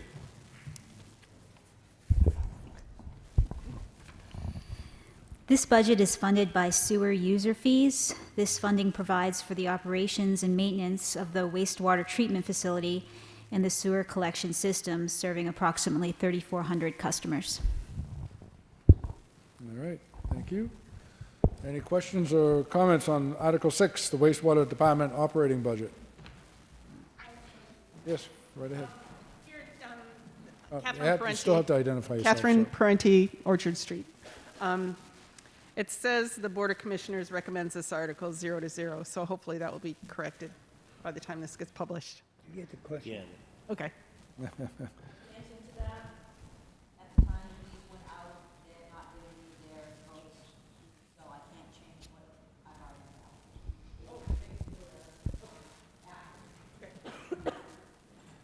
Good question. Just to reiterate, we have since voted, and it's a majority of 3-0. Thank you. Excellent. All right. Any other questions or comments? All right, there are none, so I will instruct the town clerk to place warrant Article 6 on the ballot as originally worded. We'll move on to warrant Article 7, which is the water department operating budget of $1,745,693. Shall the town vote to raise and appropriate the sum of $1,745,693 to operate and maintain the water department, said appropriation to be offset by income received from the water user charges, or take any other action relative thereto. Should this article be defeated, the default budget shall be $1,509,385, which is the same as last year with certain adjustments required by previous actions of the town or by law. Mr. White? Thank you. As mentioned in the previous budget, we have had an increase in our water department budget this year of 9.8%, which is an increase of $156,042. What makes up that increase is just overall operating cost increases in chemicals and parts. This last year, we have struggled on getting parts and pieces. So we have also increased some of our inventory because this plant runs 24 hours a day, 7 days a week, 365 days of the year. One of our greater increases is in our cost for purchasing our secondary water supply, our backup water supply from Pennachuck Waterworks. We have an anticipated water use this year of about $300,000 of value from helping augment our wells, of which the Pennachuck Waterworks supply is very much a partner in our needs, and they help support that. There's also some increases in our water meter program, of which we purchase additional meters every year to replace the older ones. And then the other piece to this that's increased this year, a small amount really, but of $12,190, which is we have to perform a water tank inspection, which divers have to go in and inspect the condition of the tank. And this is what makes up the increase that we have. Thank you. Thank you. Mr. Pank? The Budget Advisory Committee supports this warrant article, 9-0. Speaking for the majority, Vanessa Sheehan.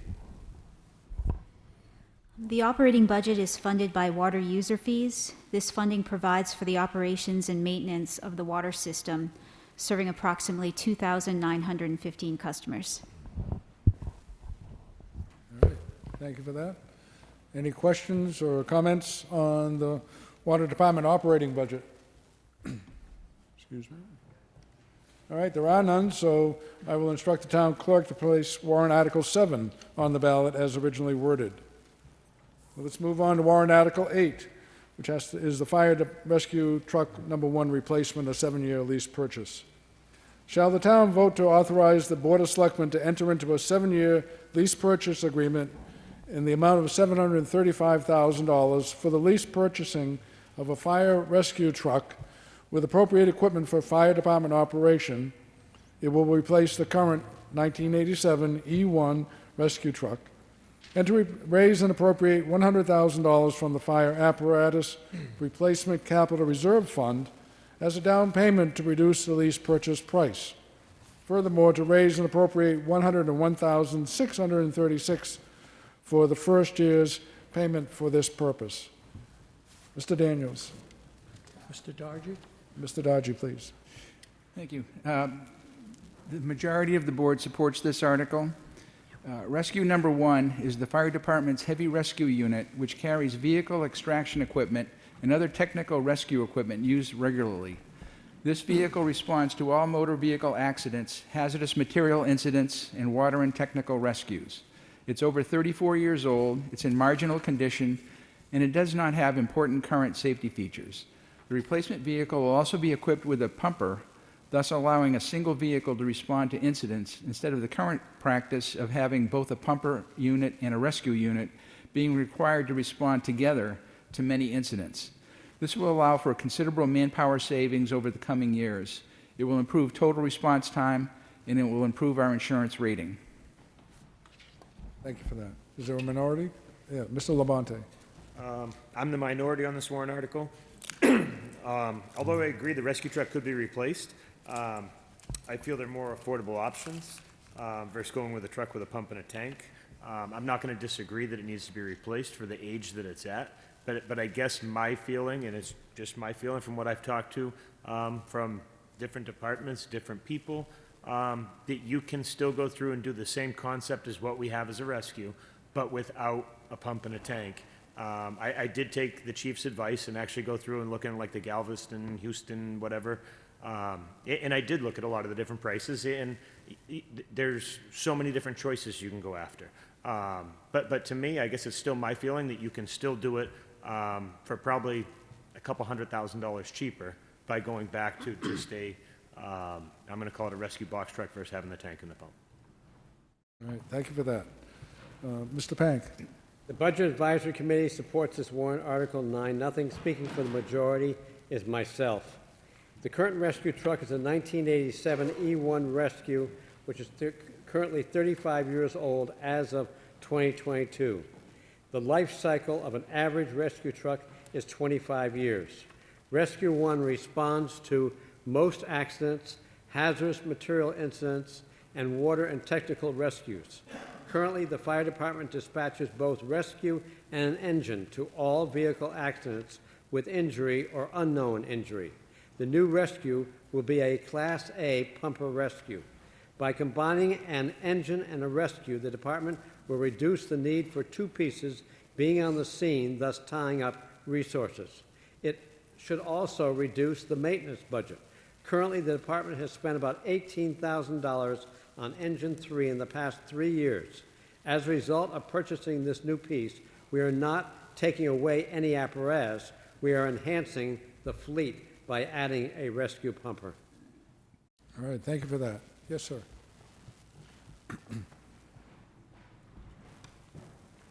Doug Whitney, Nashville Street. Number one, I'm gonna just probably technicality I'm not really aware of, but it does say that majority of 50% affirmative vote to pass. But that actually doesn't give it a simple majority, so I would move that we change that to a 51%.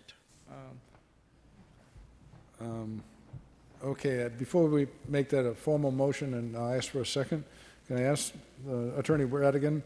The state law requires 51%, 50% affirmative vote to pass. So I don't know that we can change that because if it's state law. If you're asking for a higher number for it to pass, then I'm not sure that we can even do that. Okay, no, I mean, I understand. I just want to make, question that.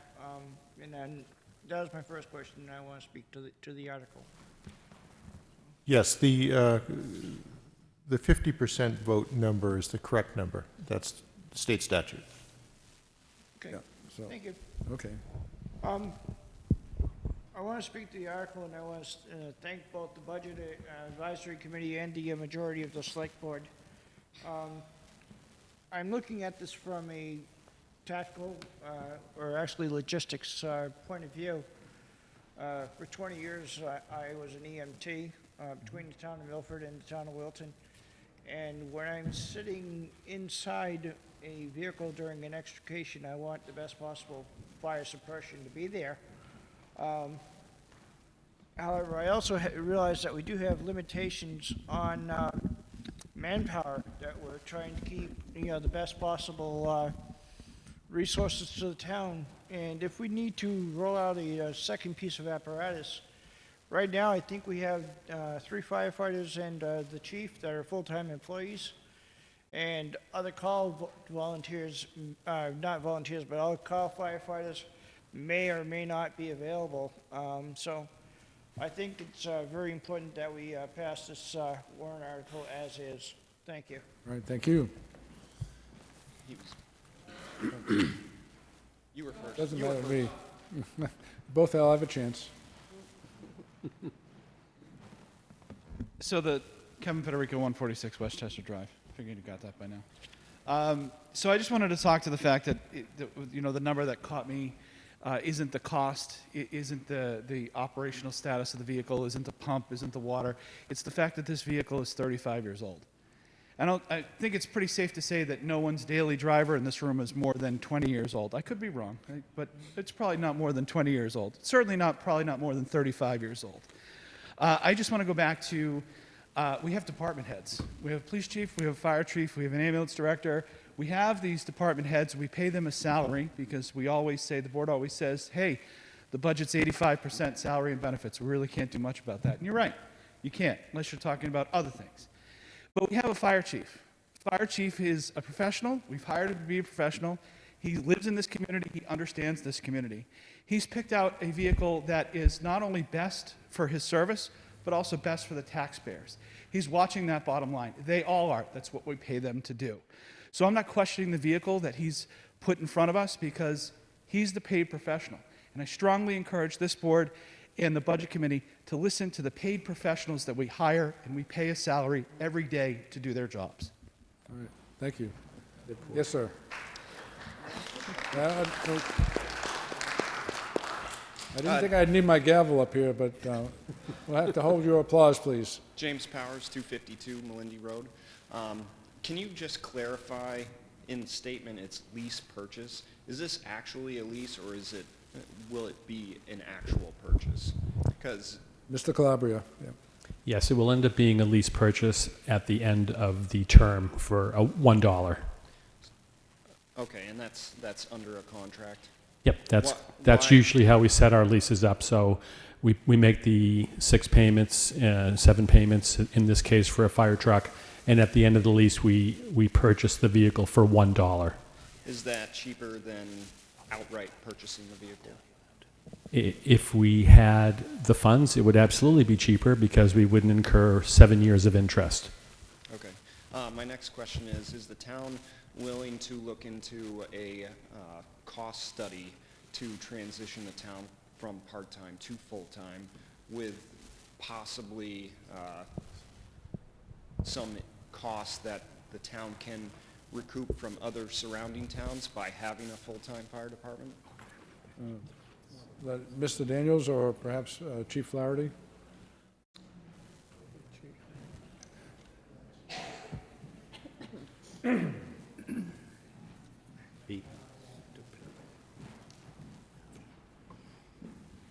I'm going to ask for clarification on the question. Okay, yeah. Use the mic, please.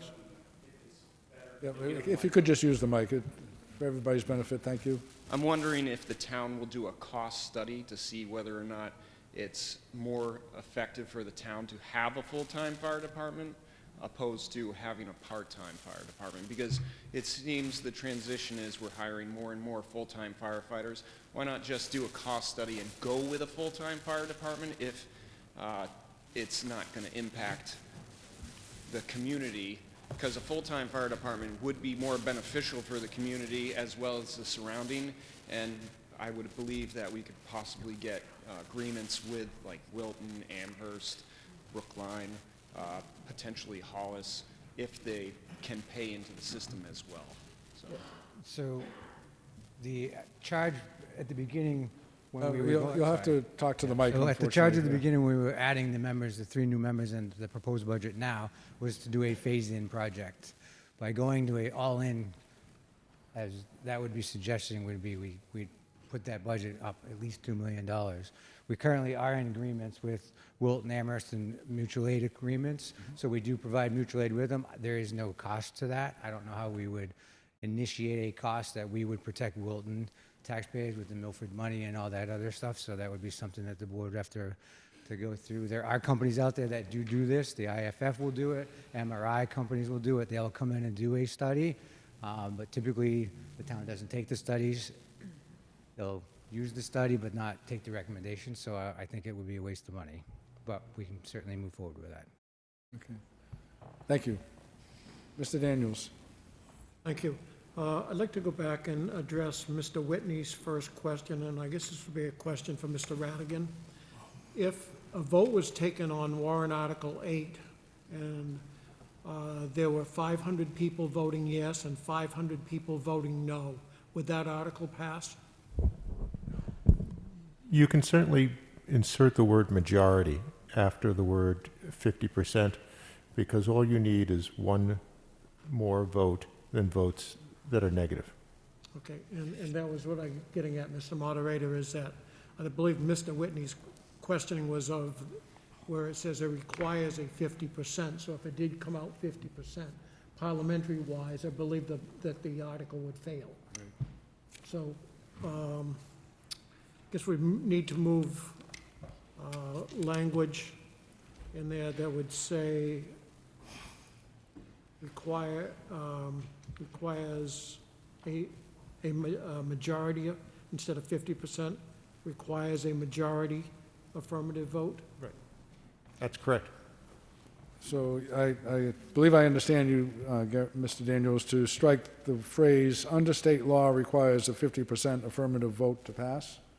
I think we can just take out 50% and replace it with the word majority. As long as that's what state law says. The state law requires, unless it is a different provision in law, that it is simply a majority vote. And a simple majority vote simply means one more vote than the negative votes. Okay. All right, is there a second for that? Second. Yes, seconded by Mr. Friel. We'll discuss the motion, the amendment first. Do you have a question about the amendment, Mr. Federico, or is that a different topic? Of the amendment? Yes. Okay, then come forward, please. So I understand what we're trying to do with take the percentage out there, but I thought in previous years the words simple majority were there as opposed to 50%. And if I could go one step further and just ask for the clarification between a simple majority and a 60% of the vote, and what the financial obligations, and I think this comes from the town finance director, why is one article a simple majority? Why is another warrant article a 60% majority?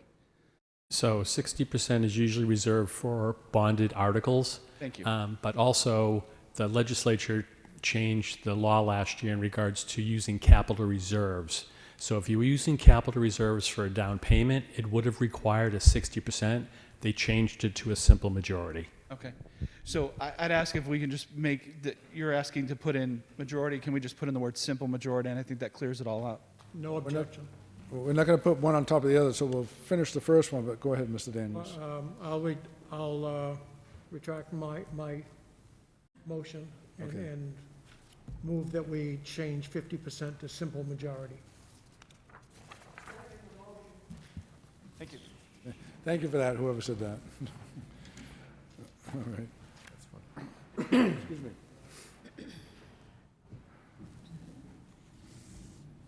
All right, so we are now acting on a motion to amend warrant Article 8 so that the phrase "under state law requires a 50% affirmative vote to pass" changes to read "requires a simple majority vote to pass." All those in favor of the amendment, please raise your card. Thank you. Anyone opposed? All right, the amendment passes. Any other discussion of the main topic, which is the fire rescue truck number 1 replacement? Yes, Mr. White, sorry about that. On this Article 8, I feel I'm remiss to having not spoke last year on this article. But if I did my math right, when this truck was purchased, I was 24 years old. I remember when that truck was delivered to the Milford Fire Department because I think our residence was probably the closest residence to that fire department of anybody. I'm now 58. I also own trucks. I'm speaking at this time as a citizen. We own trucks, and I don't want that age of a truck in my fleet because the cost to just maintain it wouldn't be feasible. It wouldn't be appropriate. Furthermore, I don't want an emergency truck at this age with difficulty to get parts. I think it's time to vote for this truck. And we have 101 that passes through our town, and I have seen the last number of years, many years, some very devastating accidents. We need this truck, because if I'm in that vehicle, or my family's in that vehicle, or anyone I know or not know in that vehicle, I want this vehicle there to take care of the people. That's my vote. Right. Thank you for that. All right. Any other questions or comments? All right, there are none, so with this, I'll instruct the town clerk to place warrant Article 8 on the ballot as amended.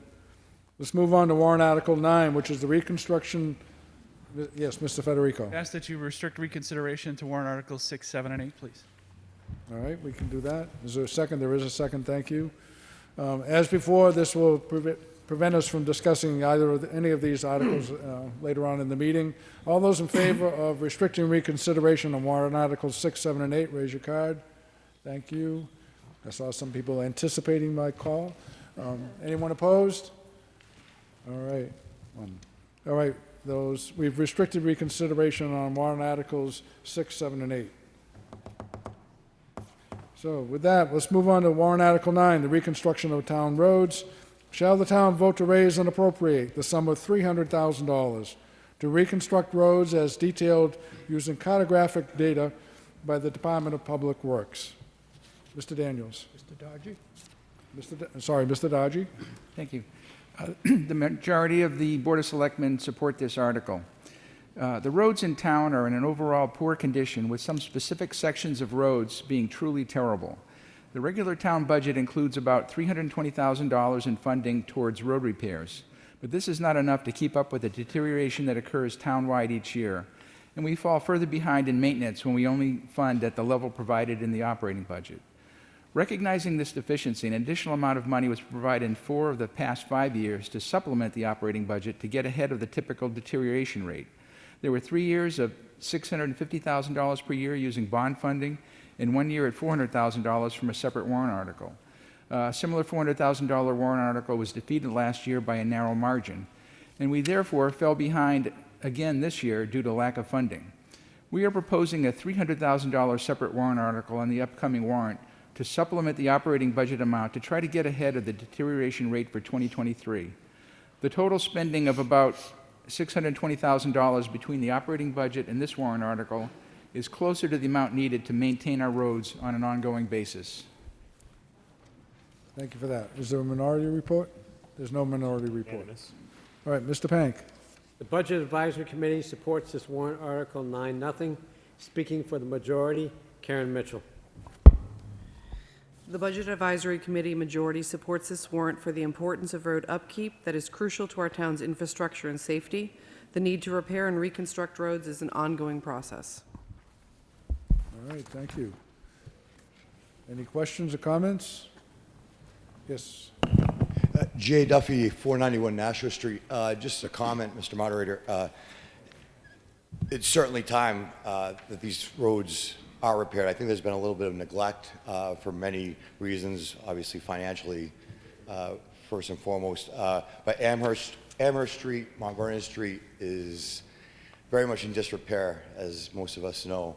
And infrastructure such as this, fire trucks, the roads, this is the difference between greatness and dumpy. And I certainly agree with this article. All right, thank you. Any other questions or comments? All right. Peter? Yes, sorry, go ahead, Mr. White. Dale White, 50 Emma Street, Milford. I don't think there's probably anybody in this room that hates to pay taxes any more than I do. But the reality of this, $300,000 is, even at $300,000, it's really not a lot of money. And I know everyone says, well, $300,000 is a lot of money. Well, it is a lot of money. But for road work, it's not a lot of money. And our road systems in this town have not been kept up as they should have. There's much to do. It's not just paving and prepping and paving.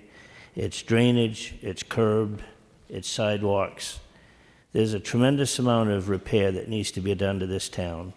And to just have even the $320,000 that's in the main budget, an additional $300,000 is only $620,000. Job sites are $1 million, $2 million. Never mind our road system. So I support this appropriation in Article 9.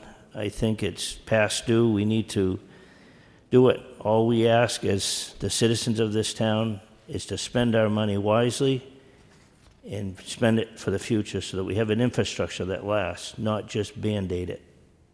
Thank you. Thank you. Any other questions or comments? All right. Well, there are none, so with that, I'll instruct the town clerk to place warrant Article 9 on the ballot as originally worded. Warrant Article 10, Social Services. Shall the town vote to raise and appropriate the sum of $40,000 for the purpose of providing funding to social service agencies for Milford residents as proposed by the Social Services Committee and submitted to the Board of Selectmen? Mr. Daniels. Ms. Duziak? Ms. Thank you. Duziak. The Board of Selectmen unanimously supports Article 10. Presently, there are 12 agencies that provide assistance to Milford residents. The services offered by these organizations provide an invaluable benefit to Milford residents in need, thus reducing the amount the town of Milford spends on welfare to qualifying residents. Thank you. Mr. Pank. The Budget Advisory Committee supports this warrant article 9-0. Speaking for the majority, Karen Mitchell. Continuing our support for this needed partnership at last year's level is more than justified given the benefits our citizens receive. An appointed committee screens agencies ensuring they provide appropriate resources and services. Okay, thank you. Any other discussion? All right, there is none.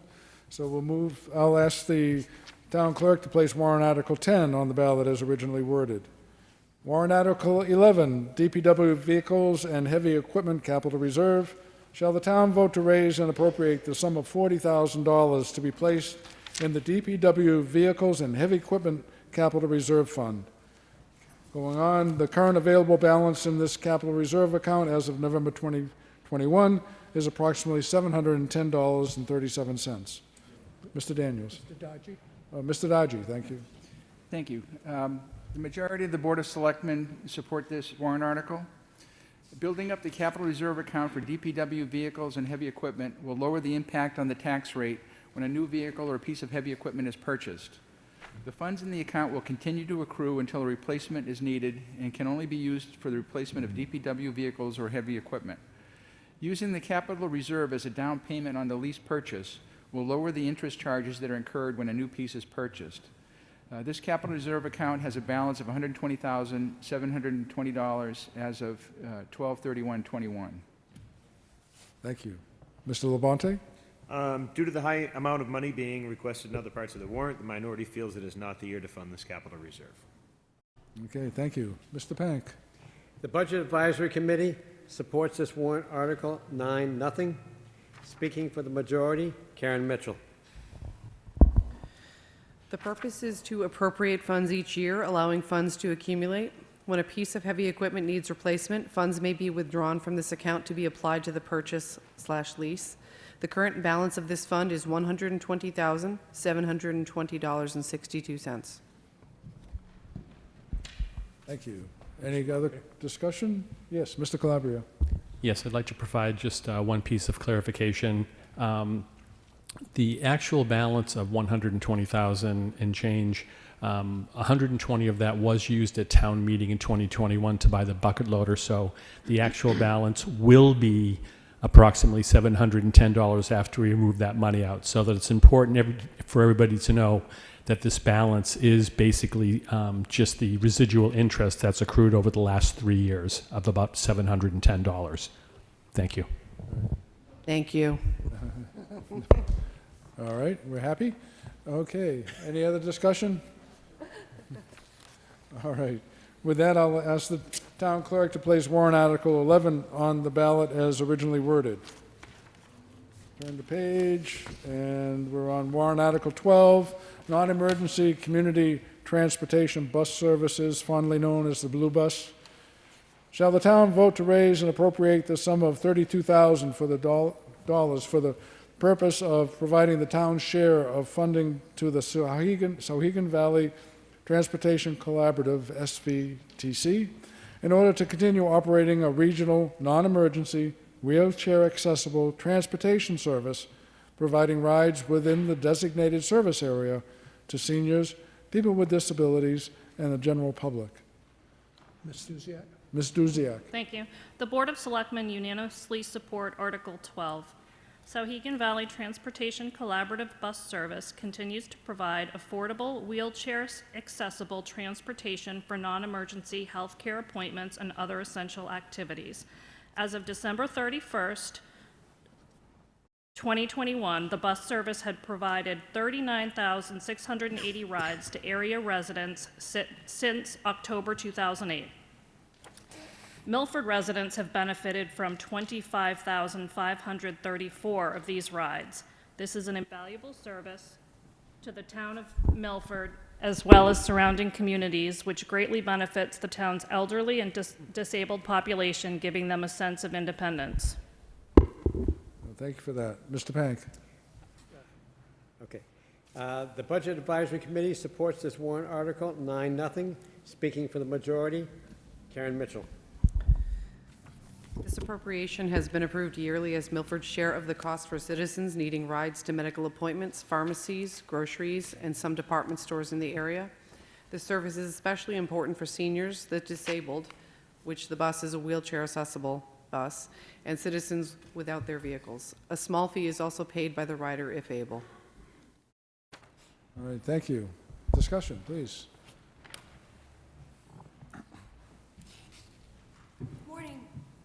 Yes, it is still morning. Bill? Carol Brooks, 47 Boxwood Circle. I'm currently the chairperson for Sagan Valley Rides. And I just am here to thank everybody that has supported us in the past and may continue to support us in the future. The numbers that were just mentioned, 60% of those rides were right here with Milford residents. The other 5 towns are smaller towns, so Milford's lion's share is much appreciated, and we just got statistics. And right now, the last months, we are still, despite COVID, giving rides to almost 200 residents. Thank you for your support. Thank you. Very good.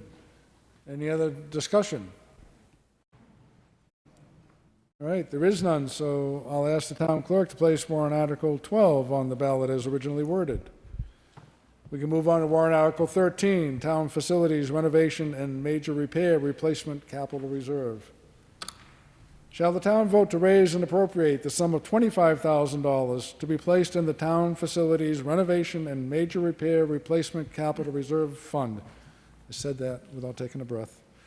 The current available balance in this capital reserve account as of November 2021 is approximately $100,725.58. Ms. Duziak? Ms. Duziak? Thank you. The majority of the Board of Selectmen support this article, which allows the town to save for necessary repairs and upgrades over time. Thank you. Mr. Pank? Okay. The Budget Advisory Committee supports this warrant article 9-0. Speaking for the majority, Karen Mitchell. This previously established fund would allow the town to continue the process of setting aside funds to be used for future renovations and repairs of town buildings. These set-aside funds are not expected to completely pay for all future needs, would be used as a down payment against large expenditures, thereby leveling future budgets as Milford works to maintain important town buildings. The current balance of this fund is $100,734.13. Thank you. Mr. Moderator. Yes. There was a minority over here. Oh, I'm sorry. I apologize for that, Mr. Labonte. Due to the high amount of money being requested in other parts of the warrant, the minority feels it's not the year to fund this capital reserve. All right. Thank you. Thank you. Any other discussion on warrant Article 13?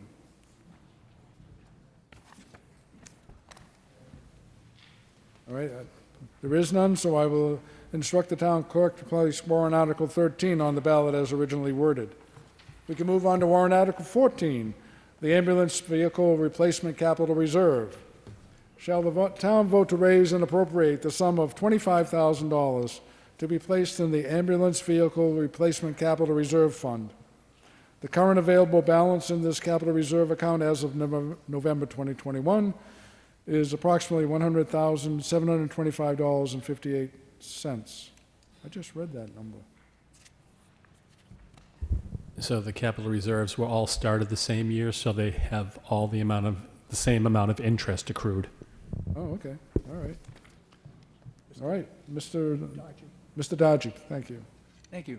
The majority of the Board of Selectmen supports warrant Article 14. This article continues the funding of a capital reserve account dedicated to the purchase of ambulances. This account can be used to lower the impact on taxes when a replacement ambulance is purchased. Ambulances can cost over $300,000 each, so this account will probably be used as a down payment for our next purchase. This capital reserve account has a balance of $100,734 as of 12/31/21. Thank you. Mr. Labonte. Once again, due to the high amount of money being requested, the minority feels it's not the year to fund the capital reserve. All right. Thank you for that. Mr. Pank? The Budget Advisory Committee supports this warrant article 9-0. Speaking for the majority, myself. This previously established fund would allow for the appropriation to be used towards ambulance vehicle replacement. It would not fund the entire purchase price of the vehicle, but allow for a lesser amount of bond at the time of purchase. The current balance of this fund is $100,734.13. Thank you. Any other discussion on the Ambulance Vehicle Replacement Capital Reserve? Oh, there is none, so I'll instruct the town clerk to place warrant Article 14 on the ballot as originally worded. Warrant Article 15, which has to do with the Fire Apparatus Replacement Capital Reserve. Shall the town vote to raise and appropriate the sum of $25,000 to be placed in the Fire Apparatus Replacement Capital Reserve Fund? The current available balance in this capital reserve account as of November 2021 is approximately $100,725.58. Mr. Friel. Mr. Friel. Thank you. Although the capital reserve accounts are generally a good idea, there are times when a particular department might already be asking the taxpayers to approve a large purchase. It is in this case that the fire department is already seeking expenditure for a 7-year lease purchase of $735,000 for Fire Rescue 1 replacement vehicle. This warrant article plans to use over $100,000 of capital reserve savings that is accrued over recent years. The majority of the board feels that we should not support additional savings for the capital reserve account during a year of possible expenditure. All right, thank you. Mr. Dodgy. Thank you. The minority of the Board of Selectmen support and recommend this article. The minority supports adding to this reserve fund to be able to provide a down payment on future fire apparatus purchases. This capital reserve account has a balance of $100,734 as of 12/31/21. Warrant Article 8 on this year's ballot for the lease purchase of a replacement for fire rescue truck will zero out this account.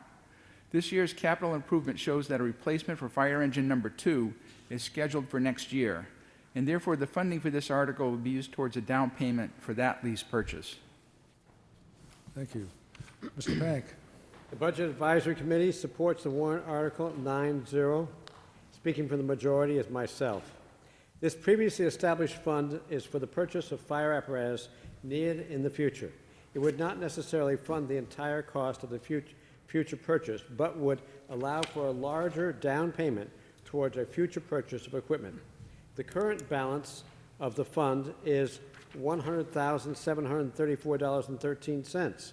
However, if warrant Article 8 passes, and $100,000 will be used for the purchase of the pumper rescue, leaving a balance of $734.13. Thank you for that. Any other discussion? All right. With that, I'll ask the town clerk to place warrant Article 15 on the ballot as originally worded. Just looking ahead and recognizing the time, I'm anticipating that we'll take a lunch break after we review and act on warrant Article 17. Warrant Article 16, the Keys Park Expansion Committee Project Capital Reserve. Shall the town vote to raise and appropriate the sum of $25,000 to be placed in the Keys Park Expansion Committee Project Capital Reserve Fund? The purpose of this fund is for the design, development, and construction of improvements to Keys Memorial Park.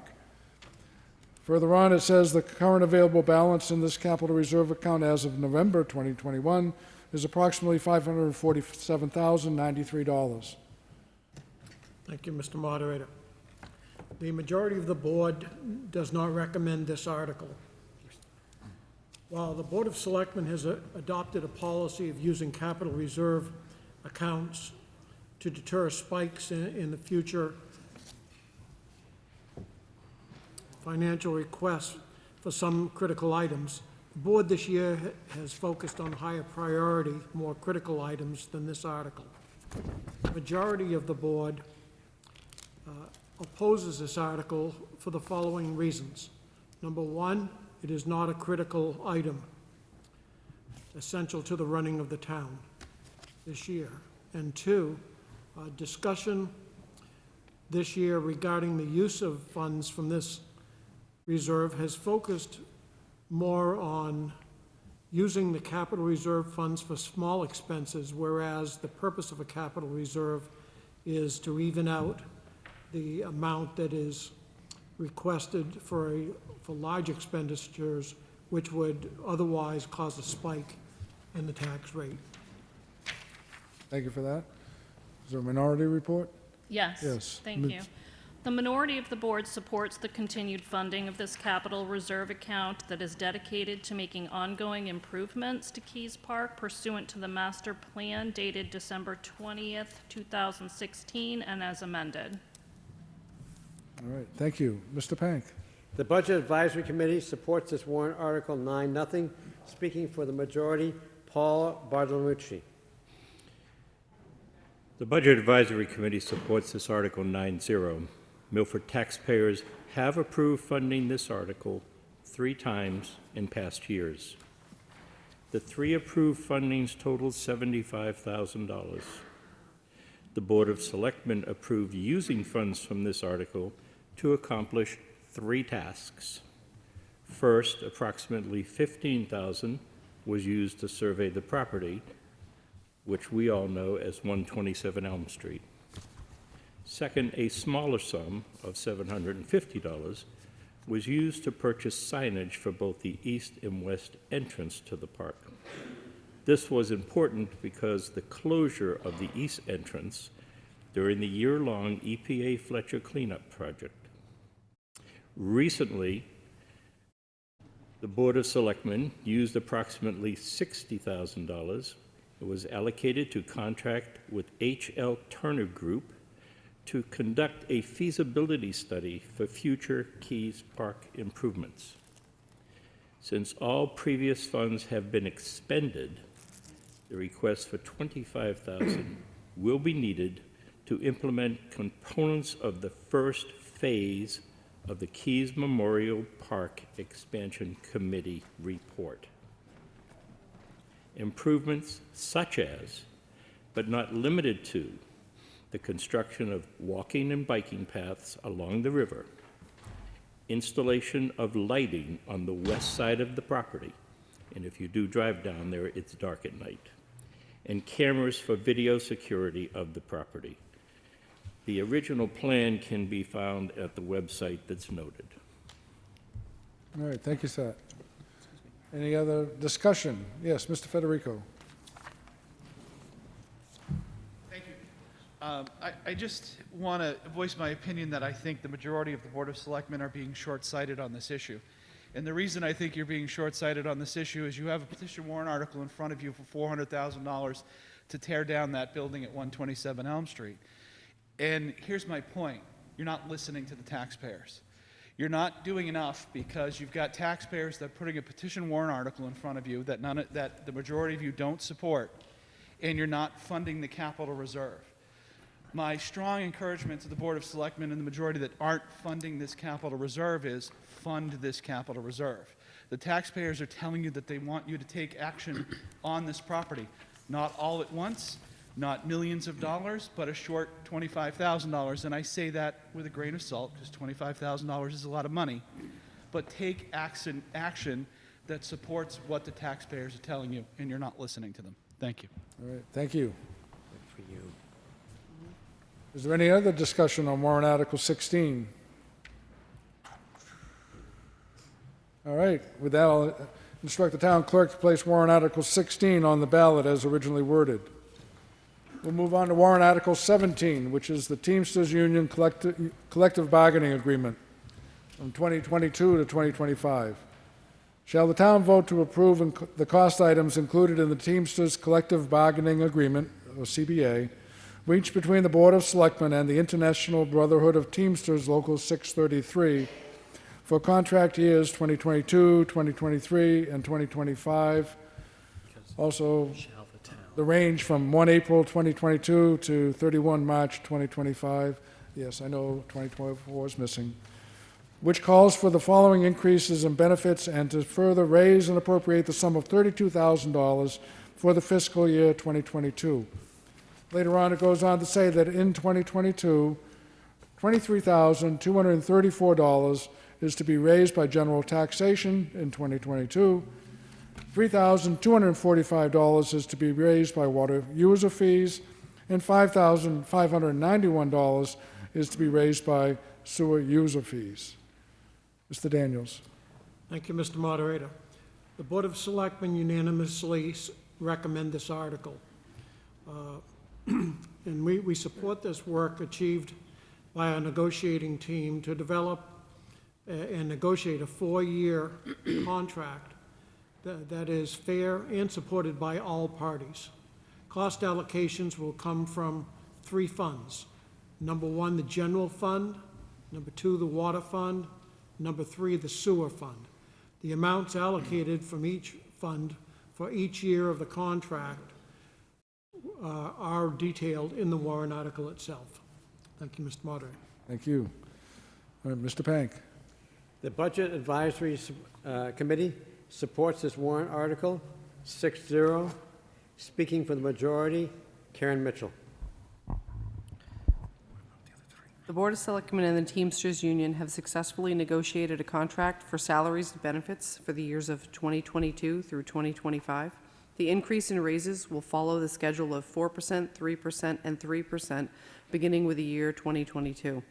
The cost increase for 2022 is estimated to be $32,070, and if approved, will be part of the 2022 operating budget, general taxation, water user fees, and sewer user fees. All right, thank you. Is there any discussion? Yes, Ms. Mitchell. Yes, so I am bringing forth this thought process from Peg Seward, who is unable to be here with us. And it is regarding the raises. I understand after speaking with town council that it is not possible to amend the contract. The contract has already been agreed upon. But the Budget Committee, which also supports this thought process, would have supported the two parties to include a Me Too clause in this particular agreement. It is something that has been in past contracts in past years, and in this particular year, more than any other year on the Budget Committee, we've had discussions with department heads of how difficult it has been to retain and to attract workers and talent. And paying these workers in our town the same as the potential raise that is for the other non-union workers seems to be appropriate and fair to show appreciation. All right, thank you for that. Mr. Calabria. Yes, thank you, Mr. Moderator. To answer the BAC's committee member Peg's concerns, we can always do better than the contract. And as stated as such, we did say in negotiations that every position in this town would be evaluated in regards to where they fell in wages in against corresponding towns. So we're going to be, we've already started the compensation committee. We will be looking at every position in the town this year. And if I might just add to that, I think, obviously we are not part of negotiations. It is not our role.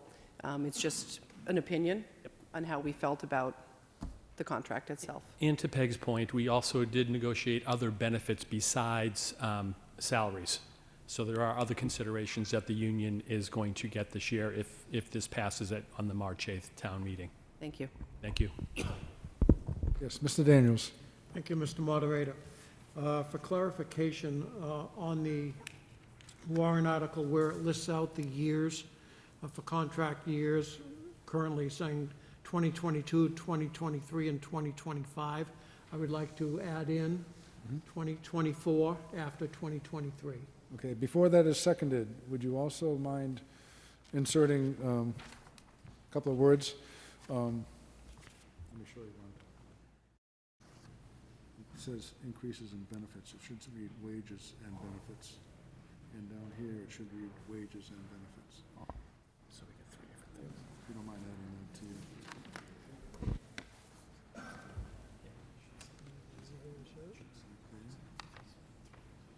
Wages?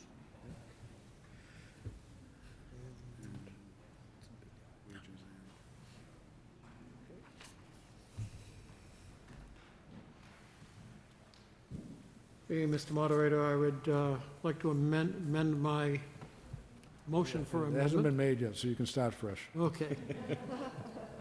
I'd like to move that we add on line 2, after the 2023, comma 2024,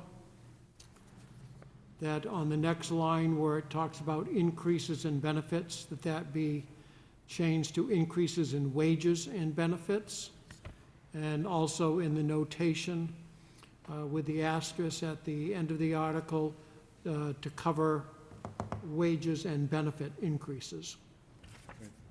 Yes, Mr. Calabria. Second. Oh, that's the second. Thank you for that. This is just clarifying the language in the warrant article, which is always a good thing to do, particularly since the ERA is going to be looking at the contract later on. Any questions or comments about warrant article 17 in general, or the amendment that's been made? Yes. All right. There is none, so I will instruct the town clerk to place warrant article 17. I'm sorry, what? Vote on the amendment. Oh, you're right. All those in favor of the amendment? Say yes. Thank you for that. I need a break. Anyone opposed? All right. That motion passes. Yeah? Lynn Coakley, Nashua Street. I move that we restrict reconsideration on Articles 9 through 17.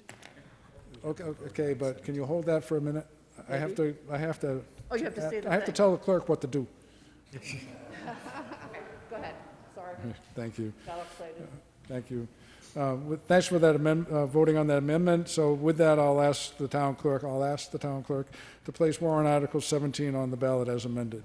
Yes, Ms. Coakley.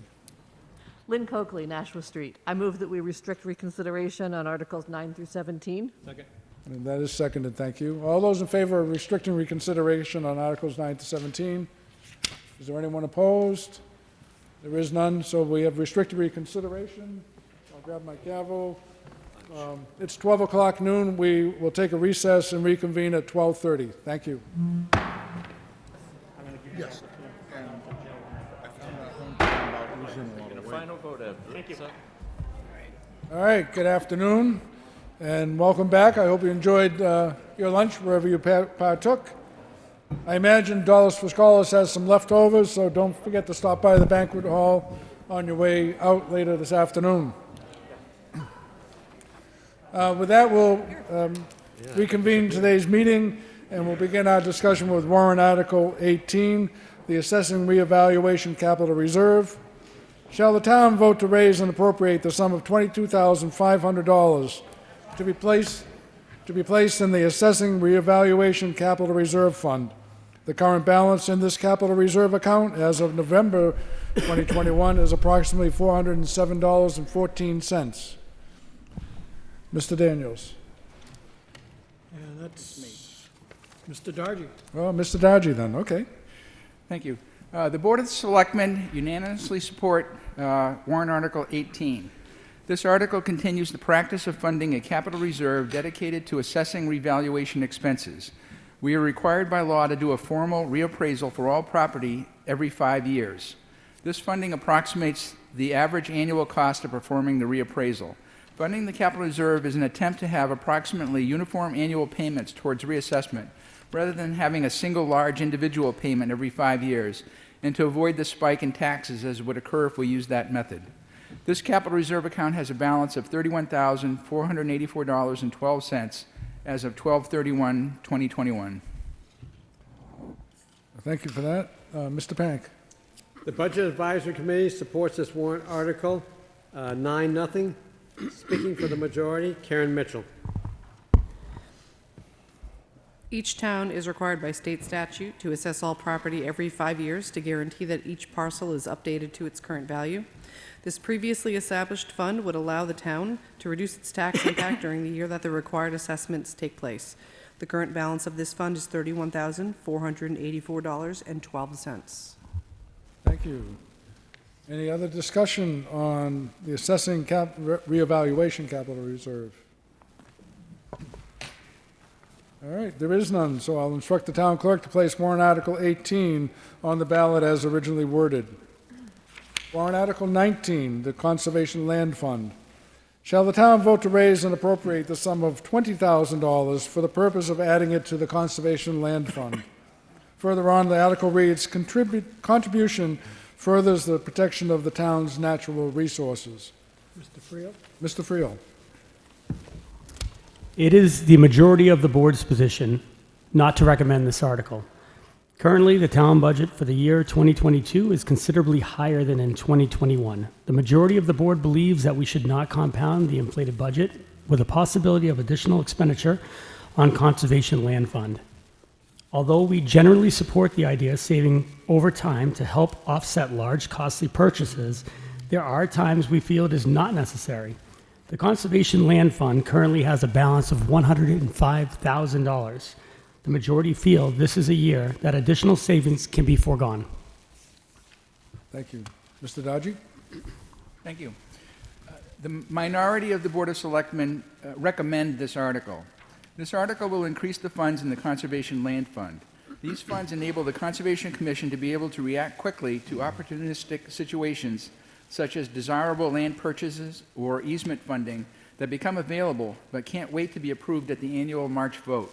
By voting to support this article, you are helping to protect the town's natural resources. The Budget Advisory Committee recently increased the desired fund level to $180,000 to have enough funds on hand to complete potential transactions.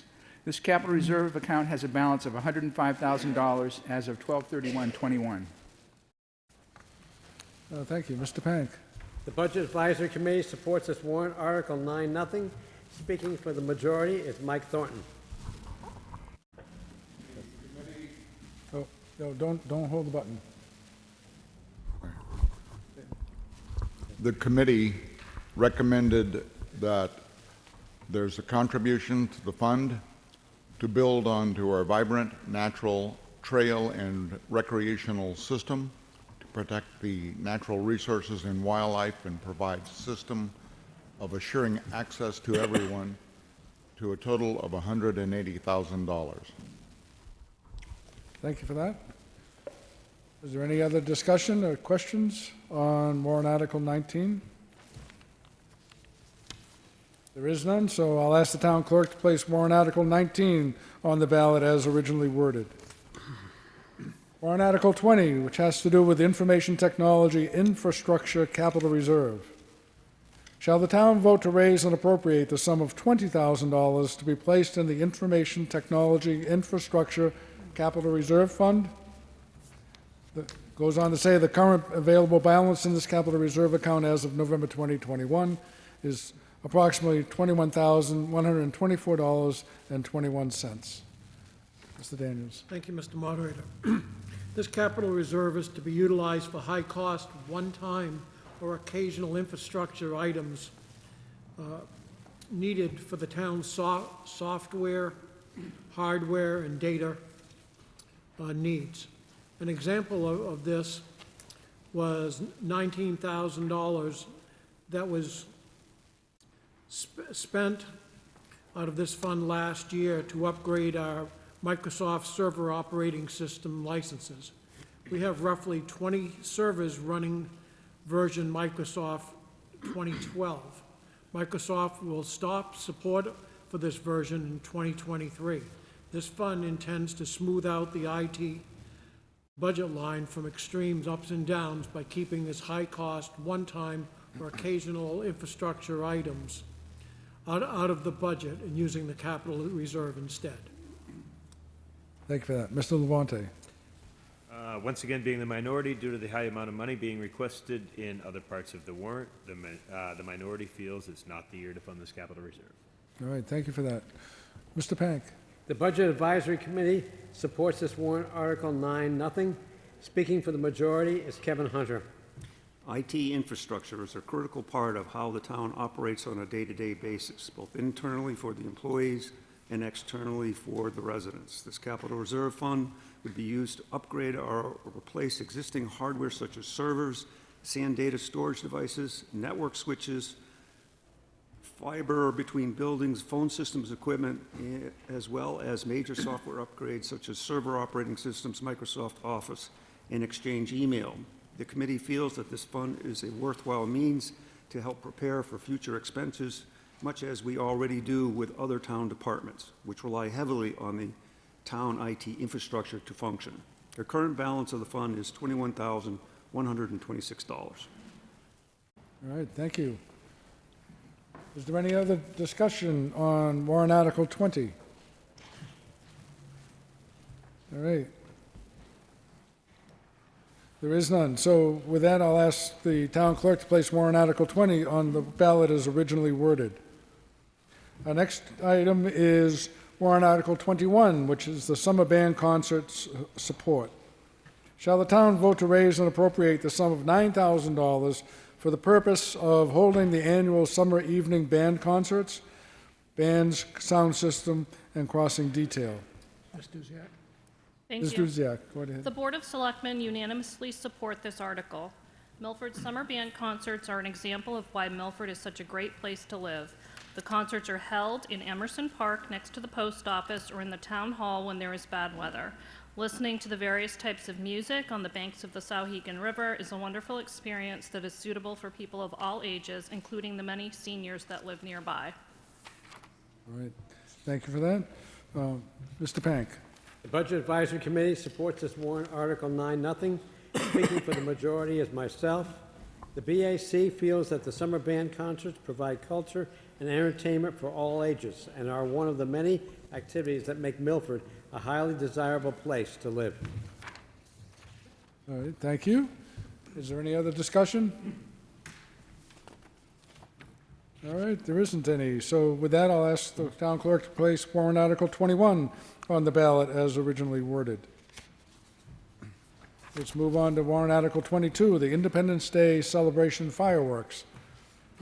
Shall the town vote to raise and appropriate the sum of $8,500 for the purpose of providing the Independence Day celebration fireworks display at a time and location to be determined by the Board of Selectmen? Mr. Dodgy? Mr. Dodgy. Thank you. The Board of Selectmen the majority of the Board of Selectmen recommend this article. This article will fund an Independence Day style fireworks show. The economics of fireworks displays have changed in recent years, and holding the display exactly on the 4th of July is no longer affordable. To keep the cost at a reasonable level, this year's display is tentatively scheduled for Saturday, the 2nd of July. Hosting Independence Day activities is a tradition in Milford, and we hope to continue that tradition again this year. Families gather at both Keys Field and the MCA fields to enjoy the festivities, where they also have the opportunity to support youth activities in town by purchasing from the concession stands. Thank you for that. Mr. Labonte? No, I'm sorry. Oh, no. He voted for it. Oh, okay. It was 4-1. Mr. Moderator. Oh, I'm sorry, Mr. Daniels. Yes, speaking for the minority, and just putting it simply, while I believe that we should celebrate the independence of our country, spending $8,500 in 20 minutes for a fireworks display, I think the money can be used better in other places. Thank you. All right, you're welcome. Thank you. Mr. Pank?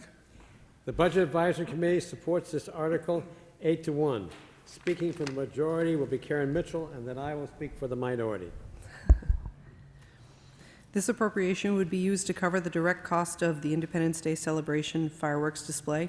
Fireworks have been the culminating activity to a day-long celebration in recognition of the birth of our nation. This activity helps Milford residents of all ages express their pride and patriotism for our great country. In past years, funding for this event has received the support of a majority of the voters. The minority believes the fireworks are the lowest priority item on the warrant in a year of more pressing needs. Safety coverage by police, fire, and DPW is already included in the town operating budget. This warrant article is only for the actual fireworks. The minority hopes that a sponsor would come forward to cover the cost. All right, thank you. Any other discussion?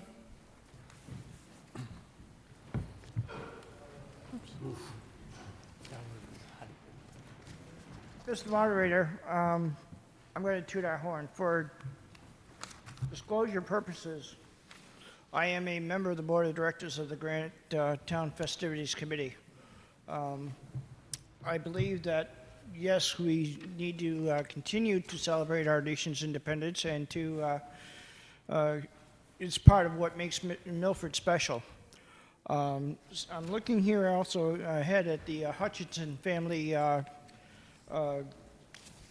Memorial Singers Memorial Project, and it talks about establishing a trust fund, or I don't know if there is a way that the town could provide assistance. In the past, the town used to raise and appropriate $20,000 for the support of the Pumpkin Festival.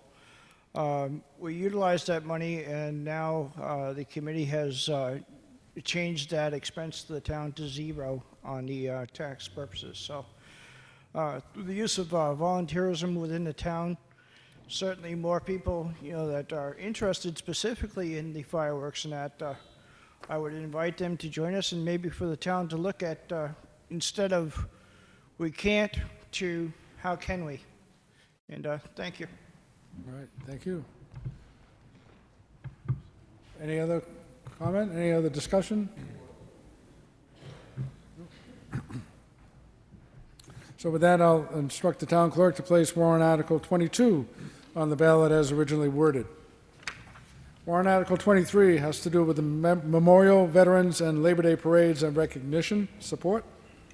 Shall the town vote to raise and appropriate the sum of $6,500 for the purpose of town support relative to the observance of Memorial, Veterans, and Labor Day parades? These funds shall be used to cover parade costs incurred by the Public Works, Police Department, and other town departments, and to purchase flags to be placed on the graves of veterans. Thank you, Mr. Moderator. These funds cover the cost of town department expenses need to primarily support, or properly support the Memorial Day, Labor Day, and Veterans Day parades that are held each year. The funds also cover the cost of flags for our veterans in the cemeteries on Memorial Day. 3 parades allow us to honor those who have served and/or made sacrifices to make our country better. They promote community involvement and allow our current groups and organizations to be recognized. Thank you, Mr. Moderator. You're welcome, thank you. Mr. Pank. Budget Advisory Committee supports this warrant article 9-0. Speaking for the majority, Mike Thornton.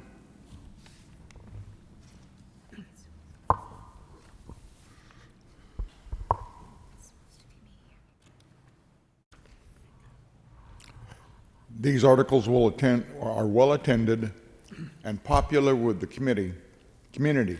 Costs are for safety and cleanup by the police, DPW, and other town departments, and are included, as well as the purchase of flags placed on veterans' graves for Memorial Day. Thank you, sir. Yes, Mr. Duffy. J. Duffy, 491 Nashua Street. I am co-chairman of the Labor Day Parade.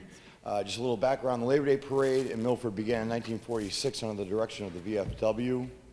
The town has taken responsibility of the parade 4 years ago. We're the oldest Labor Day parade in the state of New Hampshire. These parades and flag placement reinforces Milford's long reputation of honor and pride. Regarding the flags, this past year was really a stellar year, and I'm really excited about the future. I'm proud to report to the town that we had, there was a grassroots event open to the public at Riverside Cemetery this past Memorial Day. 164 people attended, which was really amazing. Really promoted the kids and education. The Boy Scouts attended, and the plan is for that to grow to elementary schools with the smaller cemeteries and the higher grades for Riverside, which is the largest cemetery. We place about 500 flags throughout the cemeteries, throughout the 4 small ones in Riverside. I'm also proud to report for Veterans Day, the Milford football team, under the direction of Coach Jones, came and assisted with taking down the flags. Bob Courage attended, a few other town fathers. They did it within 40 minutes, and it was really cool because they won the game the day before, the semifinals, so it kind of put a little bit of momentum into the process. So in any case, it's very much a worthy project. I'm hoping that it's gonna grow, and this is what defines us as a people, I believe, in Milford, honoring these veterans. And this is what makes Milford an honorable place to live. All right, thank you for that. Oh, yes, go right ahead. Yep. I'd like to put an amendment in on Article 23 for the second sentence. If I could change that from 14 days to 30 days, placement of the flags 30 days before Memorial Day and removed 30 days after Veterans Day. This is just being proactive in case of inclement weather. Okay, is there a second for this motion? I'll second. Yeah, it is seconded, thank you. Yes, if you could bring that up, that'd be helpful. I'll take it. So, So just basic from 14 days, and we changed it to 30. right, okay, great, thank you. So the motion we have is to change warrant article 23 so that the range of dates goes from 14 days before Memorial Day and remove 14 days after Veterans Day to placing on the graves 30 days before Memorial Day and removing 30 days after Veterans Day. Is there any question or any discussion on that? All right, so let's take a vote on the amendment. All those in favor of the amendment, please raise your card. Thank you. Anyone opposed? All right, the amendment passes. Is there any other discussion on warrant article 23? There is none. So with that, I'll instruct the town clerk to place warrant article 23 on the ballot as amended. Excuse me. Warrant article 24. This is the ratification of a 10-year public safety cell tower license agreement. Shall the town vote to approve a 10-year cell tower license agreement that includes 4 optional renewal terms of 5 years each, starting on January 1st, 2023, between the Town of Milford and Crown Atlantic Company, LLC. The license agreement allows the town to continue using its communication equipment installed for police, fire, ambulance, and Department of Public Works on the cell tower located at 168 McGettigan Road, site BU 807204, and within a building on the land at the base of the cell tower to strengthen emergency communications between the town and MAC base for multiple years. Mr. Daniels. Thank you, Mr. Moderator. I'd like to move an amendment to this article. That amendment is that in the first line, we take out the word agreement and add in amendment to the existing one-year agreement. So the sentence will read, shall the town vote to approve a 10-year cell tower license amendment to the existing one-year agreement that includes 4 optional renewals. And then further on down where it talks about the license agreement allows the town, change that to the license amendment allows the town. Further on down, the cost of the agreement over 10 years to be the cost of the amendment over 10 years. And after that line, which ends, will be approximately $220,106, add the sentence, this amendment will contain a non-appropriation / escape clause. Those my proposed amendment. Do you have to do that one too? Which one? You got the top one you got to do. Oh, hold on a second. Change Oh, ratification. sorry. In the title, also change ratification to approval. So it would say approval of 10-year public safety cell tower license. Agreement becomes amendment. Agreement amendment. Second. Is agreement crossed out, or is it? Well, that's, I was Does that questioning. stay in? I think Mr. it's crossed out. Radigan, should agreement be crossed out? No. I don't think so. 'Cause it's still No, I don't see a need to cross it out because there's an existing cell tower agreement, I didn't license agreement. It's just right here, it's crossed out. It's an amendment to the existing agreement. Okay. Thank you for that. That's my amendment. Okay. Is there a second for that? Second. Thank you. It is seconded. Mr. Daniels, you care to speak to it? Sure.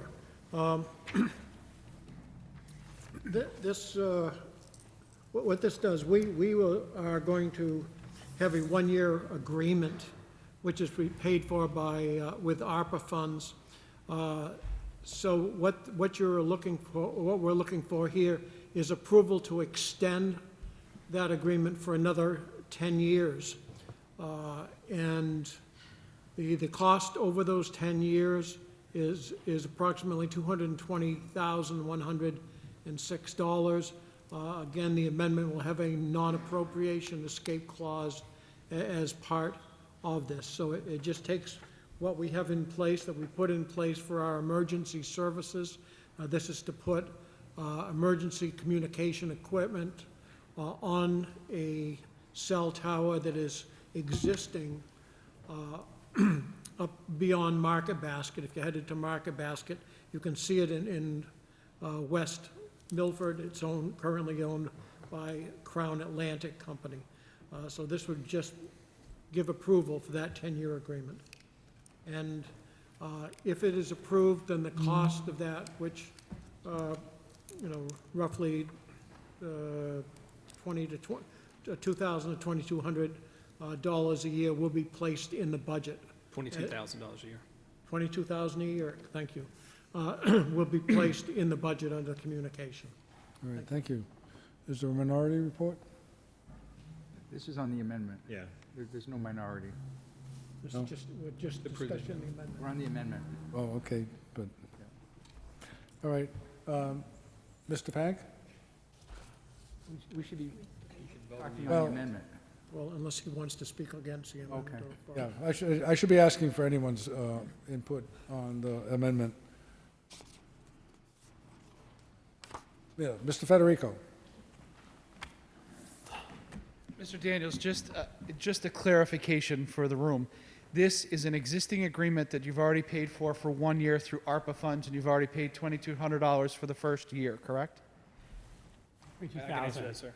For 22,000. Mr. Shannon? Excuse me, sorry, 22,000. Yep, okay, that was my correction, yeah. We have paid for the first year with ARPA funds. Okay, so the amendment you're making is just simply to extend this 1-year agreement to a 10-year agreement? Correct. Okay, thank you. I was just looking for that clarification. Actually, sir. In 11 years. Actually, it's going to be 11 years, because we've got the year, currently, we're extending it for Okay, another 10 11 years, thank you.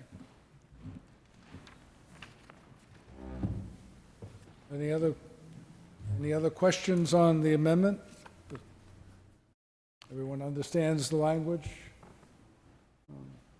which is displayed on the screen behind us. I'll say it anyways.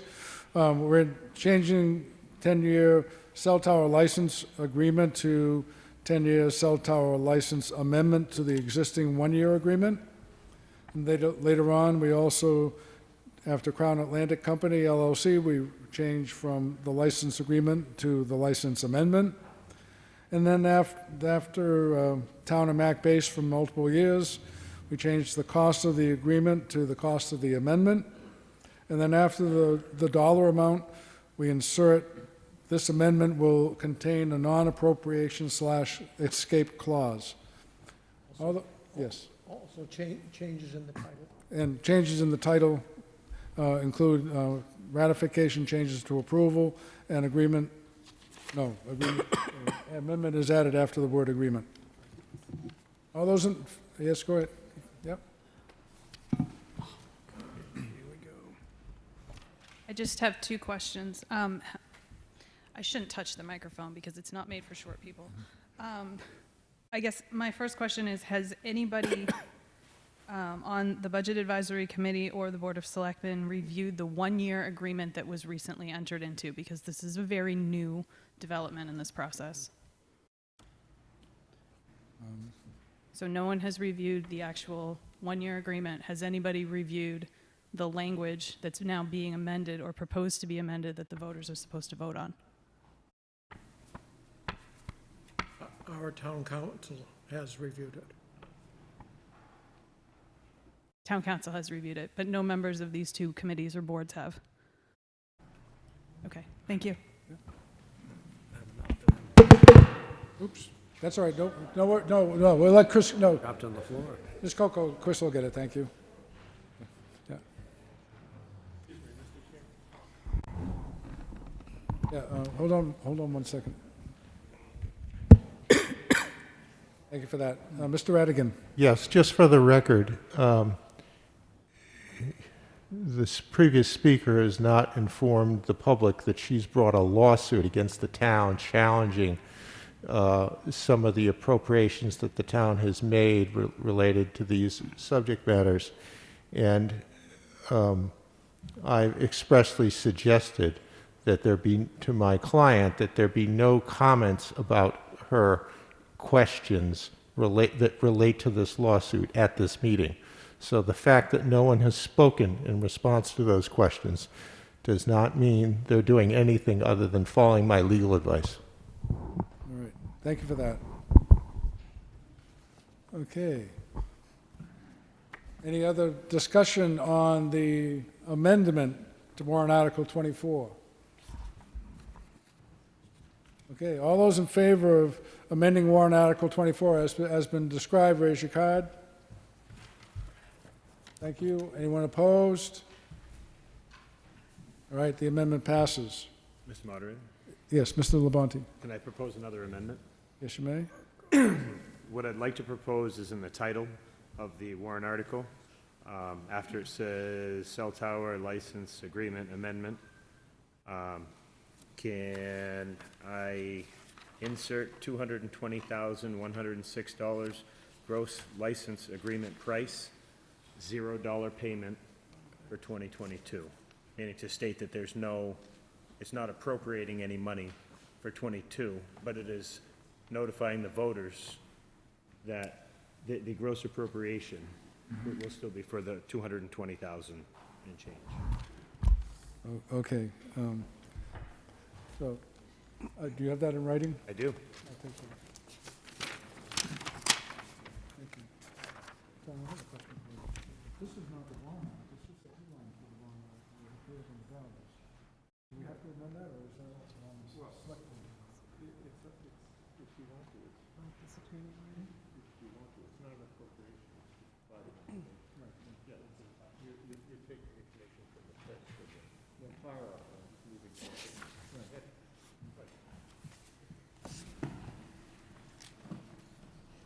Okay, I was just inquiring about the language of the title. The title is not the warrant article, it's, the body of the text is the warrant article, and the title just provides a headline for the voter. What Mr. Labonte is suggested is adding the text, followed by a hyphen, $220,106 gross license agreement price, zero payment for 2022. Is there a second to that? It is seconded, thank you. Any questions or discussions? Yes, Ms. Mitchell. I guess in keeping with how we've always done warrant articles, I would question why we would put this in the title, because in over the 10 years I've been doing this, any article that in the current year has no tax impact is listed as $0. And then, for example, you know, a lease purchase and so forth, down below, you'll put total amounts. And so it seems to me that putting that amount in the title is misleading to the voter, because then they potentially think that we're looking to spend it in this tax year, and that's not the case. So just like in a bond issue, you wouldn't have a payment the first year. So I'm not sure, while I understand the intent is probably to clarify full expenses, it seems to me that it's not in keeping with how we have listed other warrant articles. Okay, thank you for that. Mr. Labonte. If I could just respond to that. What my basis basically was, is ultimately, yes, was just to clarify to the voter what they were basically voting on. If you bring it back to like warrant Article 8, as Karen had mentioned, the fact of a lease purchase, it does go through and just says, you know, the gross appropriation, and then it does say the price for that year. And that's why I made sure that I put in there that there was going to be $0 allocated for 2022. All right, thank you. Ms. Philbrook.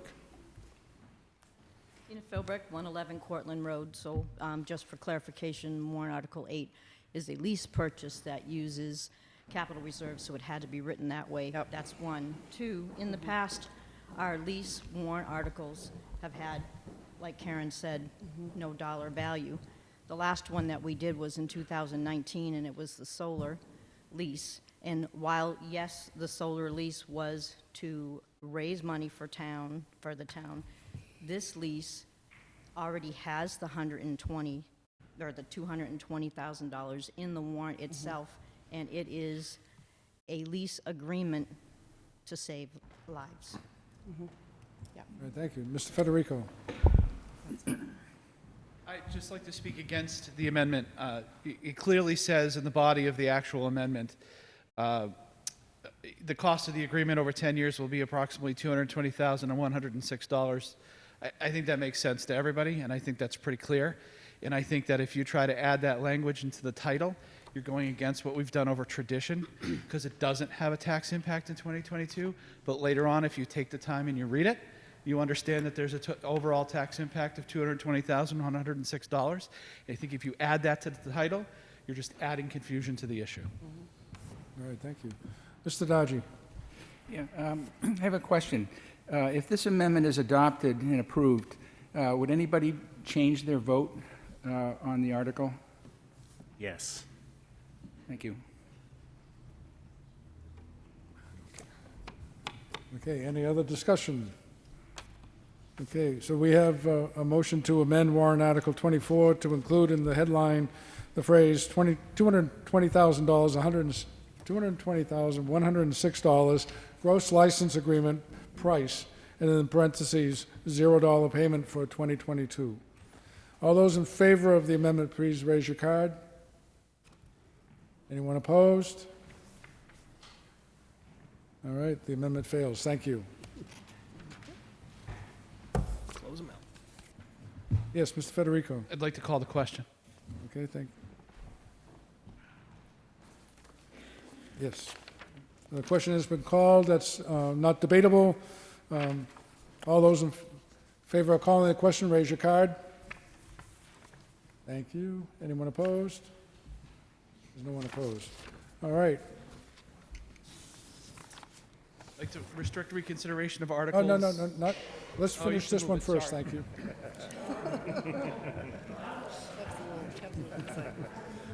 Okay.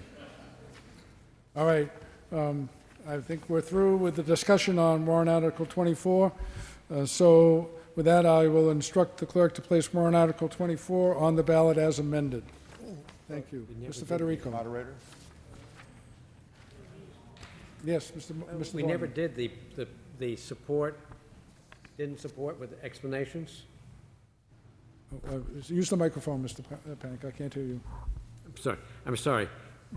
Don't we usually say, the board over there, then the Budget Advisory Committee supports this, not 600, and majority given? We didn't do that.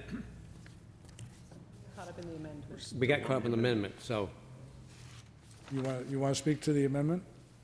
no. We just want to speak to the Well, regular. I thought We I never offered did that. everybody the opportunity to talk to it. And, We want to read the majority. okay, yes, Mr. Daniels. Mr. Moderator, I think the confusion is that while we wrote our majority and minority reports based on the original one, I proposed an amendment which was basically replacing the article. So once that amendment was approved, then the original language isn't before us anymore. And when I gave my majority report, I did it based upon the amendment, not the original language. Okay. Okay. But the committee Right. the committee has not yet spoken to its position on this warrant article. Well, the warrant article has been amended. Yes. So you still have an opportunity in the voter's guide, and of course, after the meeting, to discuss what you want to do regarding the amended warrant article. Actually, I don't have a problem with that. It's less things I have to say. All right. All right, I like the spirit. Okay. So warrant Article 24, we're done. Okay. Now go. Yes. All pointing at me and texting me to come up and now request restriction of reconsideration for warrant articles, I think it's 18 to 24? 18 to 24, thank you. 18 All right, to thank 24. you. Is that seconded, Tina? Second. All right. Thank you. All those in favor of restricting reconsideration of Articles 18 to 24? Is there anyone opposed? All right, we've restricted reconsideration of Articles 18 to 24. Warrant Article 25, authorize the Board of Selectmen to lease town-owned property, the Shepherd Park Scout House. Shall the town vote to authorize the Selectmen to enter into a 10-year lease with an automatic renewal of the same, except for cause, with the Ricciardi Hartshorn Post 23 of the American Legion regarding the town-owned small wooden structure at 7 Shepherd Street within Shepherd Park, traditionally used for scouting activities. Mr. Daniels. Yes, Mr. Dodgy. Mr. Dodgy, thank you. Thank you. The majority of the Board of Selectmen recommend this article. The small town-owned building located in Shepherd Park near the Milford Medical Center has been used primarily for scouting activities for many years. The existing long-term lease of the facility to Ricciardi Hartshorn Post 23 for this purpose is expiring, and this article will authorize the Selectmen to execute a new lease to continue the tradition. Thank you for that. Mr. Pank. The Budget Advisory Committee okays this by a vote of 9-0. Speaking for the majority is Claudia Lemaire. Troop 4 is New Hampshire's longest continually running scout troop with over 100 years of active scouting. The historic Laurel Street Schoolhouse was relocated to Shepherd Park to be used for educational purposes. For many decades, the town has leased this historic structure to the American Legion in Milford, and the Legion has graciously allowed both the Cub and Boy Scouts of Troop 4 to use the building for teaching and educating through scouting.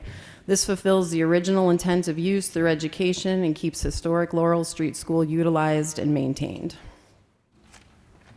All right. Excuse me, thank you for that. Any discussion? Yes, go ahead. No, you can stay right there. Yep. That's fine. Claudia Lemaire, Oak Street. I'm not speaking on behalf of the Budget Advisory Committee, but just as a parent of a member of Troop 4. My son has been in the troop for 6.5 years now, and how important it is to keep this building utilized for scouting. It has made such a huge difference in my son's life, and I haven't been on the committee or in the town long enough really to see this lease come up again, but it's very important. I'm hoping that everyone feels that this should stay in use for that. And I just want to thank the Board of Selectmen for all their help during COVID with the Scout House, and also I would like to thank the townspeople. All right, thank you very much. I'd like to remind everyone that conversations are best held outside the room. Any other discussion of Warrant Article 25? All right, with that, I'll ask the town clerk to place Warrant Article 25 on the ballot as originally worded. Warrant Article 26, which has to do with the Wadley Library Maintenance and Upkeep Capital Reserve.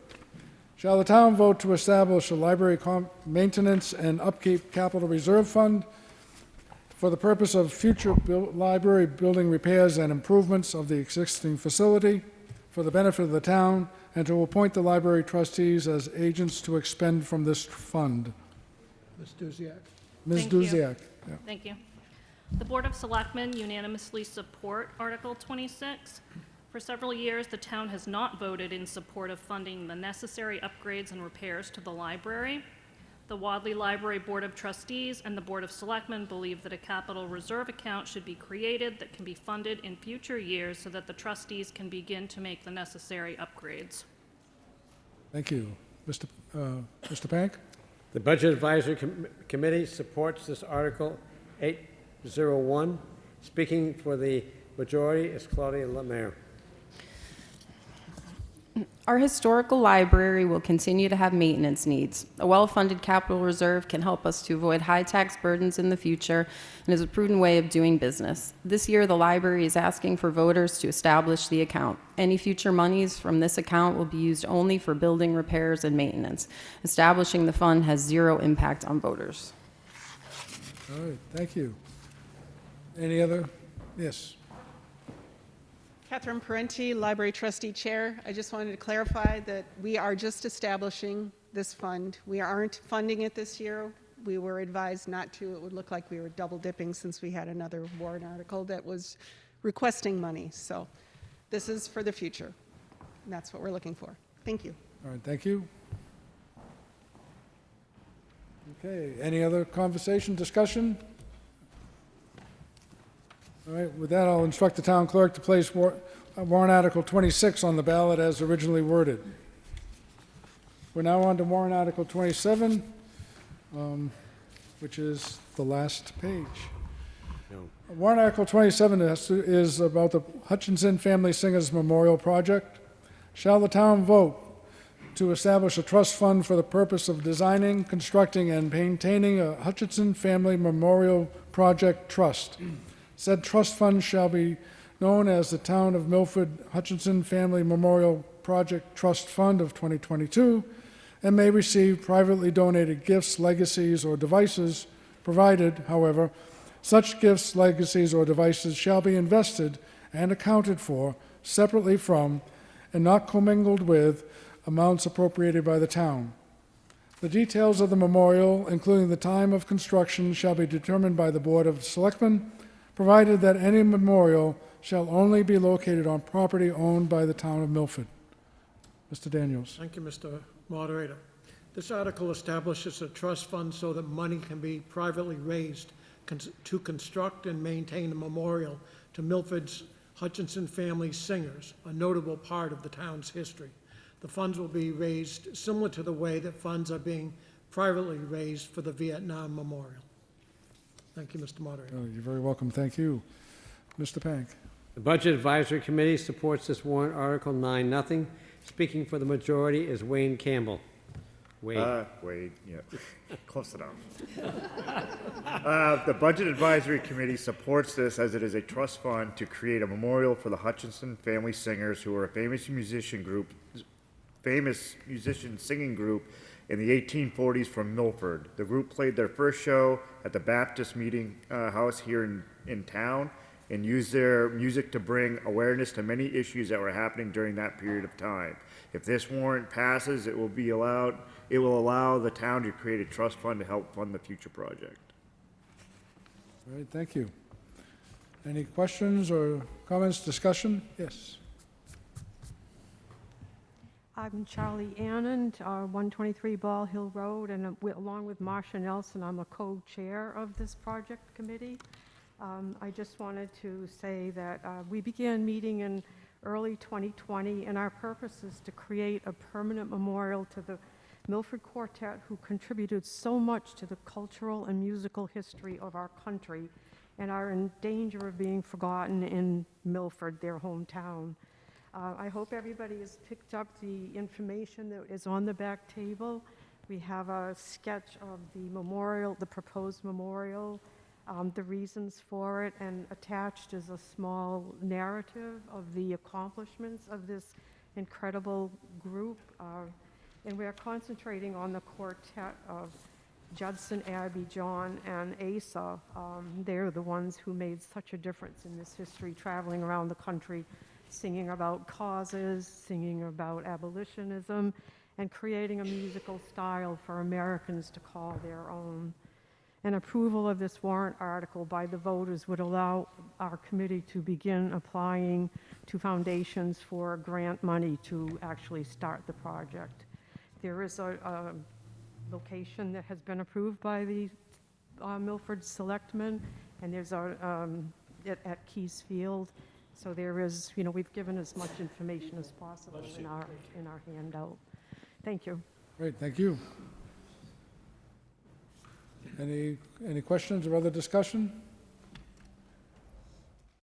All right, there is none. So with that, I'll ask the town clerk to place warrant Article 27 on the ballot as originally worded. We move on to warrant Article 28, the Hartshorn Mill Road Conservation Easement. I'm going to read excerpts from this.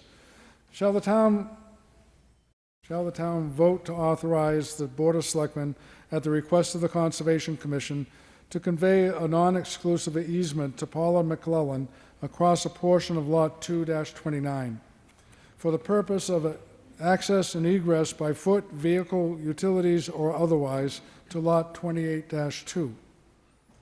In exchange for the right to access Lot 2-29, Paula McClellan will give the town a 6.7 plus or minus acre conservation easement on a portion of Lot 2-28-2. Mr. Daniels. Ms. Duziak? Thank Ms. you. Duziak, thank you. Thank you. The Board of Selectmen unanimously support Article 28. The purpose of this article is to grant a non-exclusive easement to authorize a resident of Milford to construct a driveway on a portion of town-owned land, Lot 2.29, in order to access their property. Although the resident has sufficient frontage on New Hampshire Route 13, construction of a driveway in that location would cause significant wetland and buffer impacts. In exchange for the easement, the town will receive a 6.7 acre conservation easement on the northern portion of the resident's property.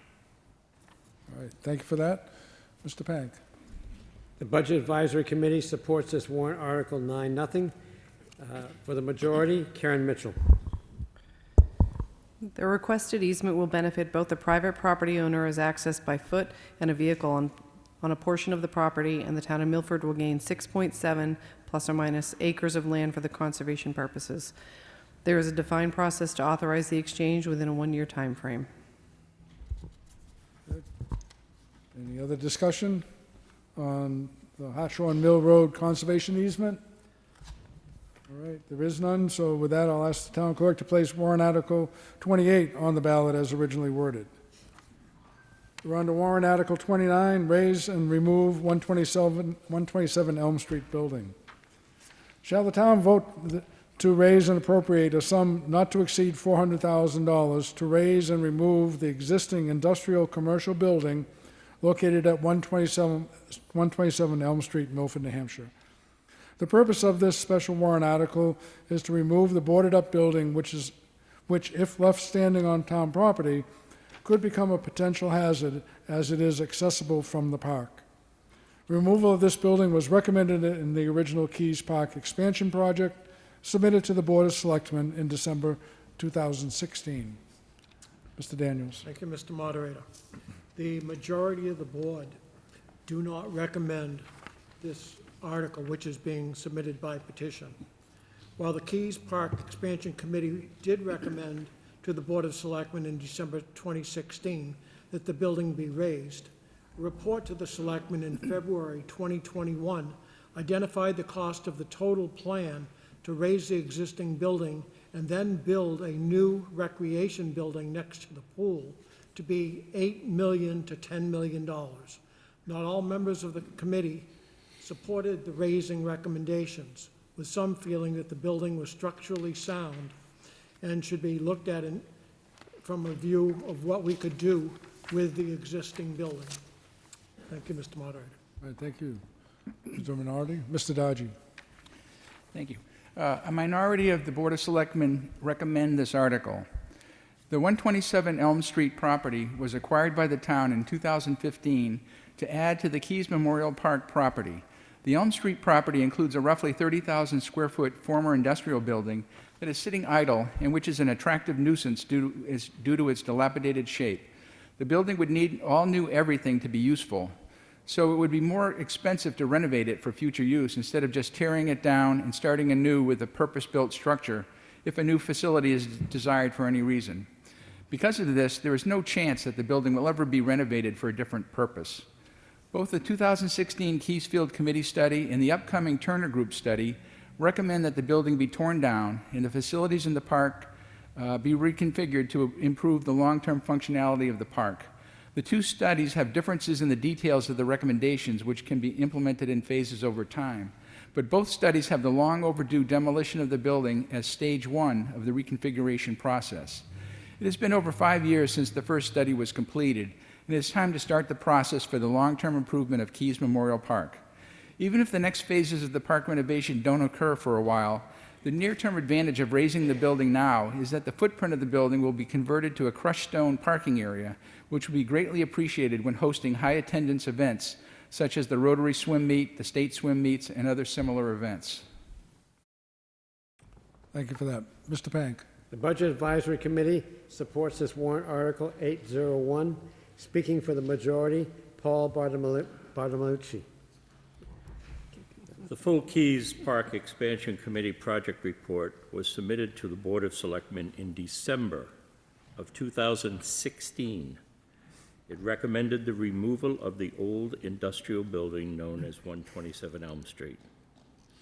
A preliminary review by the H.L. Turner Group feasibility study contracted by the Board of Selectmen, I may add at a cost of about $60,000, this year also recommended the removal of the building. In addition, the Capital Improvement Planning Committee recommended funding the removal of the building in 2022. Looking ahead 5 years, it is not clear when future funding could be available to remove this building. To date, the Board of Selectmen has not proposed its own plan and timeline for the use or removal of this building. Therefore, it is possible, if this article is not approved, the boarded-up building will continue to stand and deteriorate over the next many years. It may be the most cost-effective to fund removal it before costs increase in the future. The original 10-year plan for Keys Park improvement can be found on the town website. In addition, let me just add that recently, Granite Town Media did a walkthrough of the building and compared the structure from the original walkthrough many years ago to the walkthrough that was just done a couple of weeks ago. I have walked through that building, if I may add an editorial. I've walked through that building at least 5 to 8 times, and I have seen massive deterioration and little done to preserve that building so it can be used for other purposes. Mr. Daly has submitted an RFP. There were 6 companies replied. They walked through the building. They submitted their bids for demolition of the building. And those bids ranged anywhere from $145,000 to $333,000, again, depending on whether any hazardous materials are found inside the building. Mr. Daly is not here to take questions, but I believe our DPW director is here and walked through the building at the same time and is available to take questions. Thank you.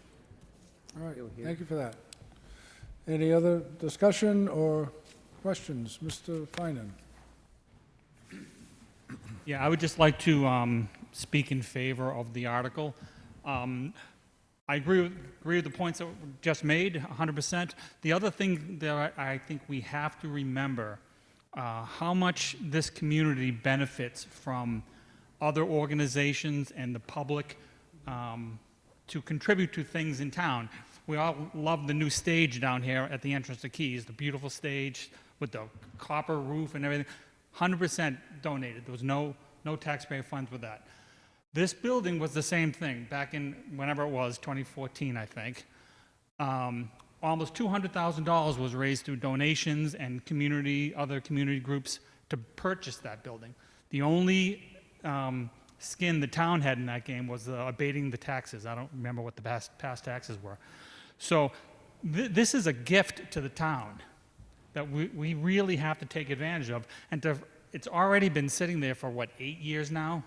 And no one's done anything with it after we've graciously accepted $200,000 from the community to go forward with that. And I think it's insulting if we just continue to just let it sit there and not do anything with it. It's a gift that we need to take advantage of.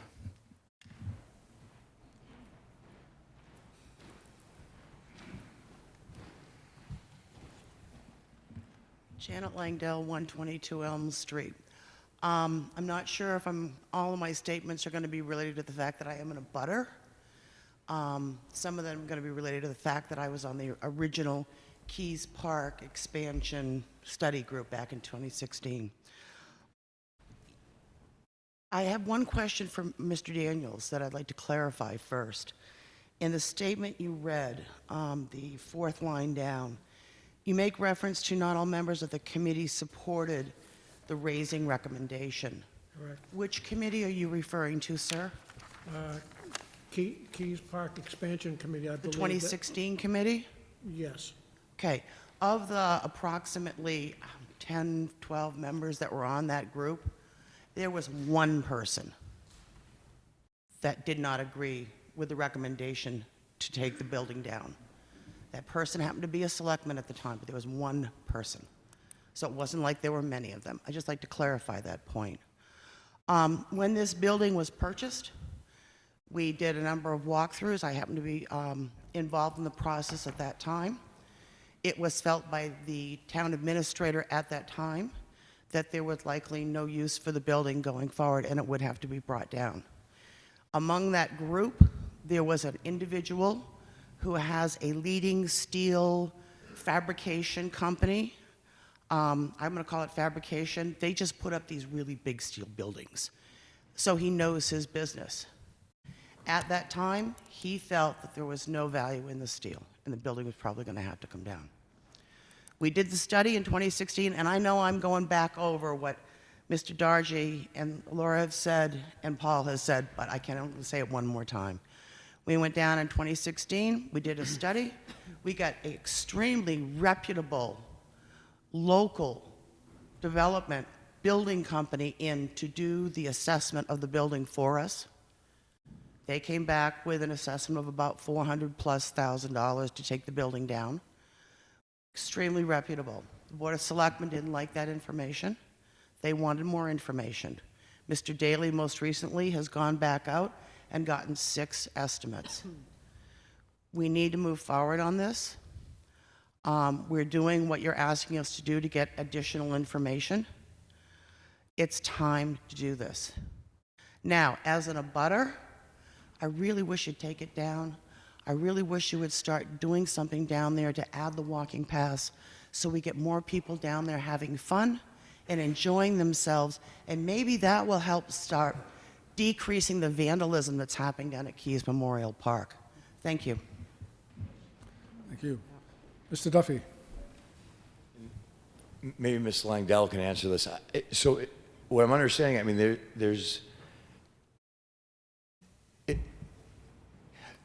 the powers that be and the people that we've gone to, the professionals, what I'm hearing is that they don't feel that the structure is not sound enough to turn into a recreation hall. Is that what I'm understanding? I'm not sure. That the majority of professionals that have stepped in and done studies, the group, that this is not, they don't support that. They support raising it.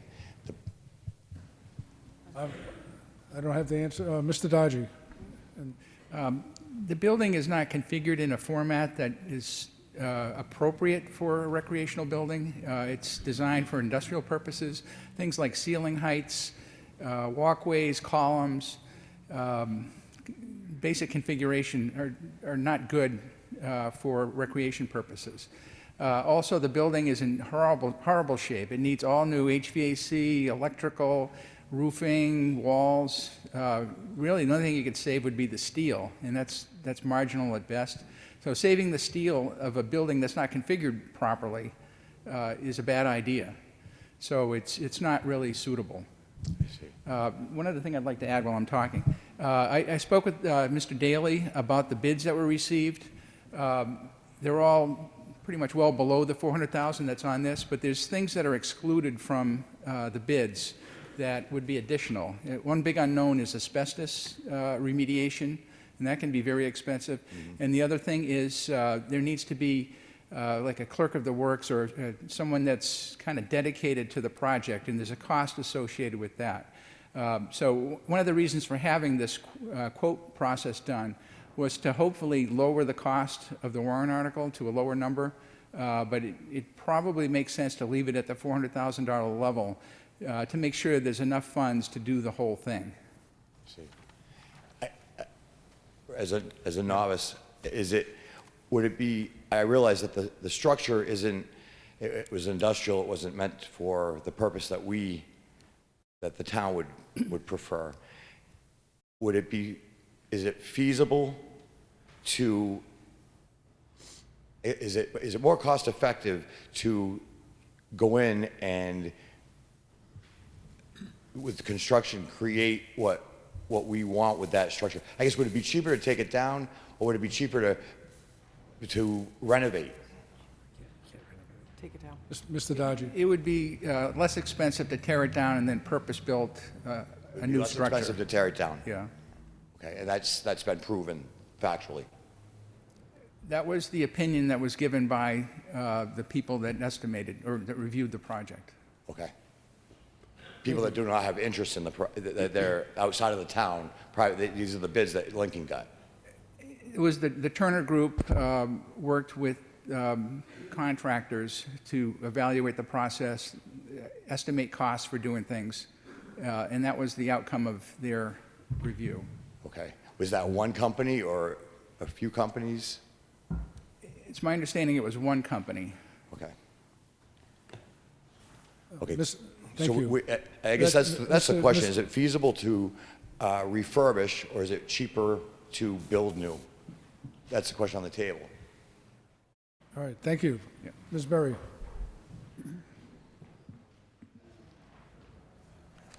Irene Berry, Recreation Director. I've been involved in this since the purchase of the property, because this is my 9th year with the town.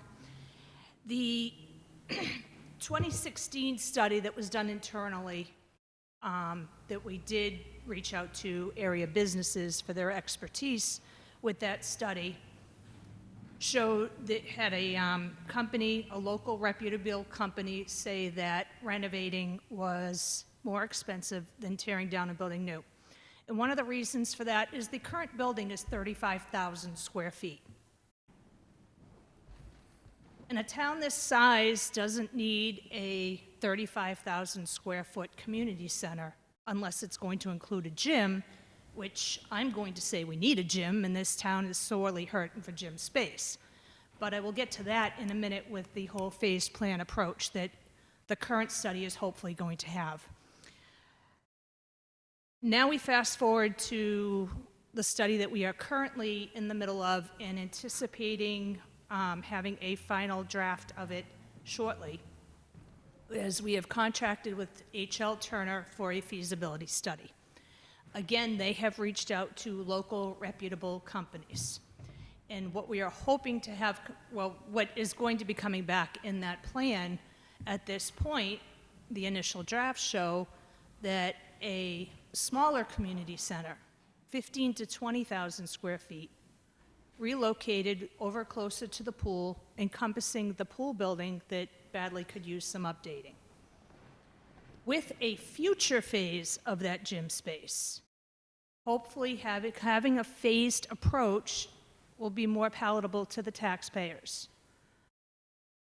So both of those studies are with a reputable company show that tearing down and building new is cheaper than renovating, and will be a better fit of a community center because the space will be laid out in a way that is useful rather than trying to, and this is a phrase that came up a lot with the initial committee, try to fit a square peg in a round hole. Thank you. Thank you. Yes, Mr. Federico. Good job.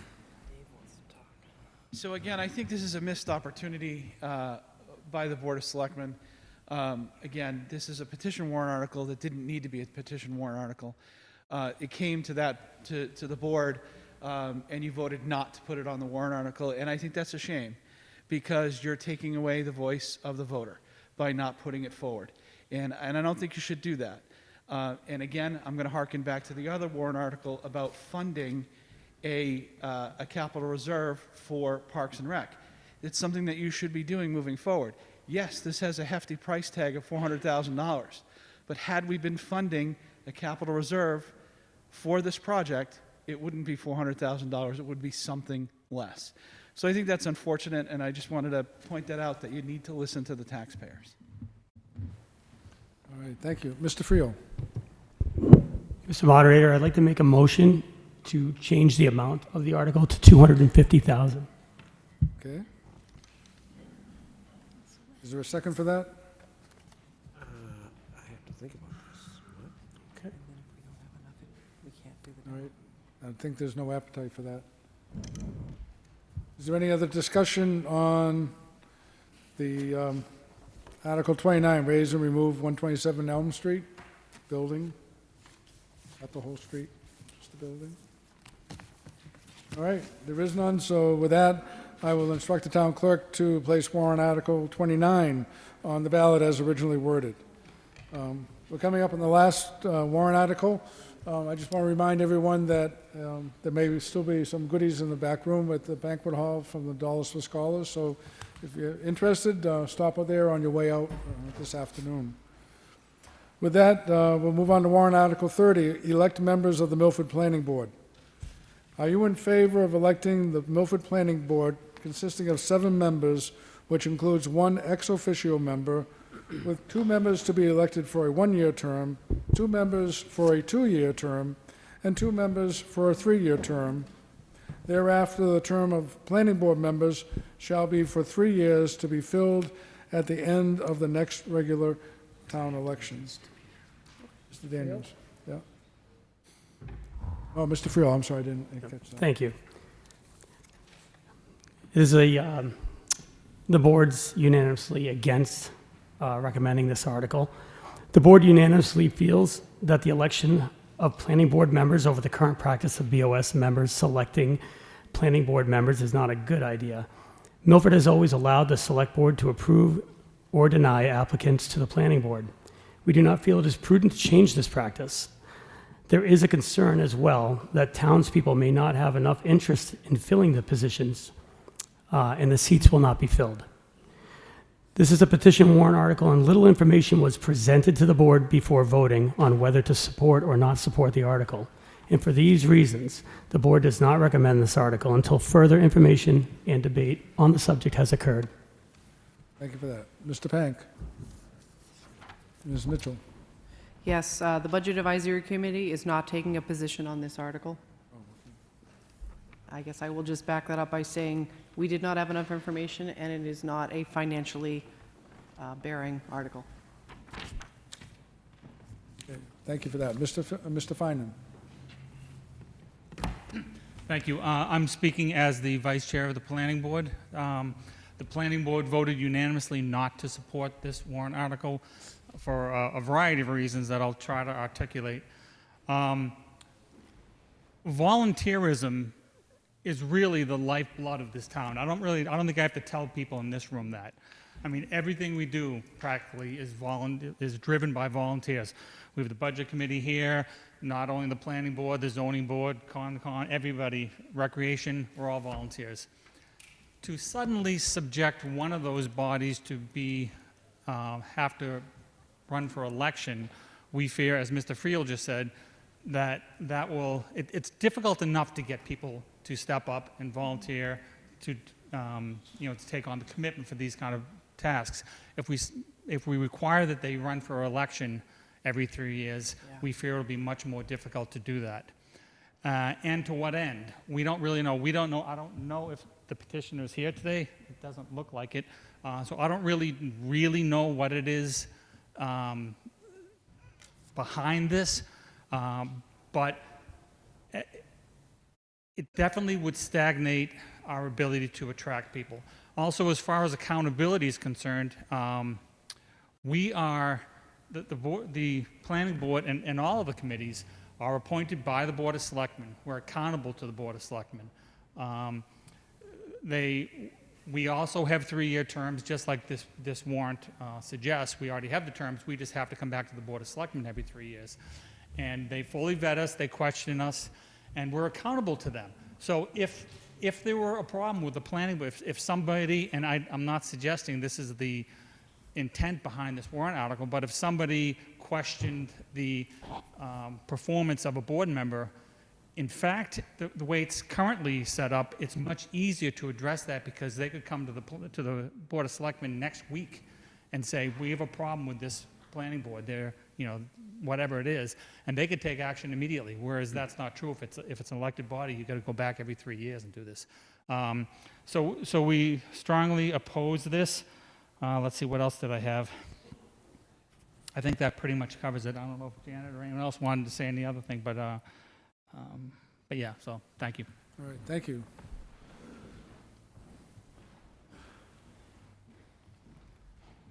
Janet Langdale, 122 Elm Street. I've been on the planning board since approximately 2005. I've served as a member, vice chair, and a chair for many years. I'd just like to build on one thing that Tim pointed out, and that's the accountability. We are not just accountable to the Board of Selectmen as the group that appoints us to serve. We are accountable to the community of Milford, not just the voters. We are accountable to all of the residents and property owners. Just like the Board of Selectmen, the Zoning Board, the Heritage Commission, and every other municipal and school committee that exists, whether it be appointed or elected.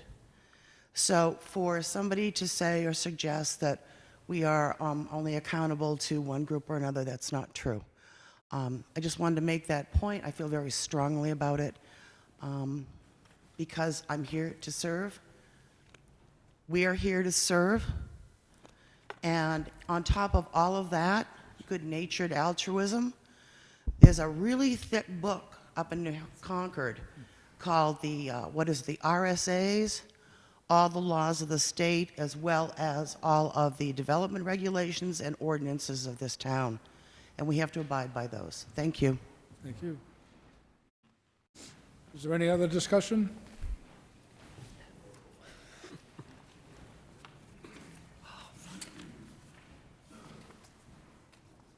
Marshall, 51 Cortland Road.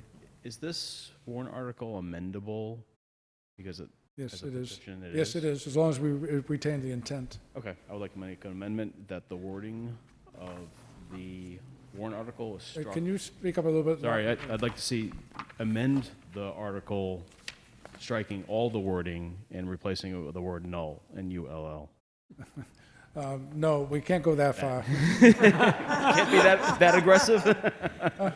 I think it was Epping or Exeter tried that in the beginning, and the Supreme Court said no. You can't wipe it out. It has to retain. The common example is we can't replace the request for purchasing a fire truck with purchasing a bulldozer. Okay. All right. It would have to be a piece of fire equipment. So that's why I say you can't just strike it out altogether. Thank you. Thank you anyways. Okay, any other discussion? All right. With that, I'll instruct the town clerk to place warrant Article 30 on the ballot as originally worded. And one more thing, if I may. Speaking of altruism, Mr. Pank, you wanted to make a statement? Yes. Can you use the mic? Thank you. Okay, sorry. As some of you probably know, Peg Seward, who has served this town in a million ways, as well as on a tremendous number of boards, is recovering after a serious injury, a serious fall. So I just would like the town to wish her speedy recovery. Thank you. Thank you.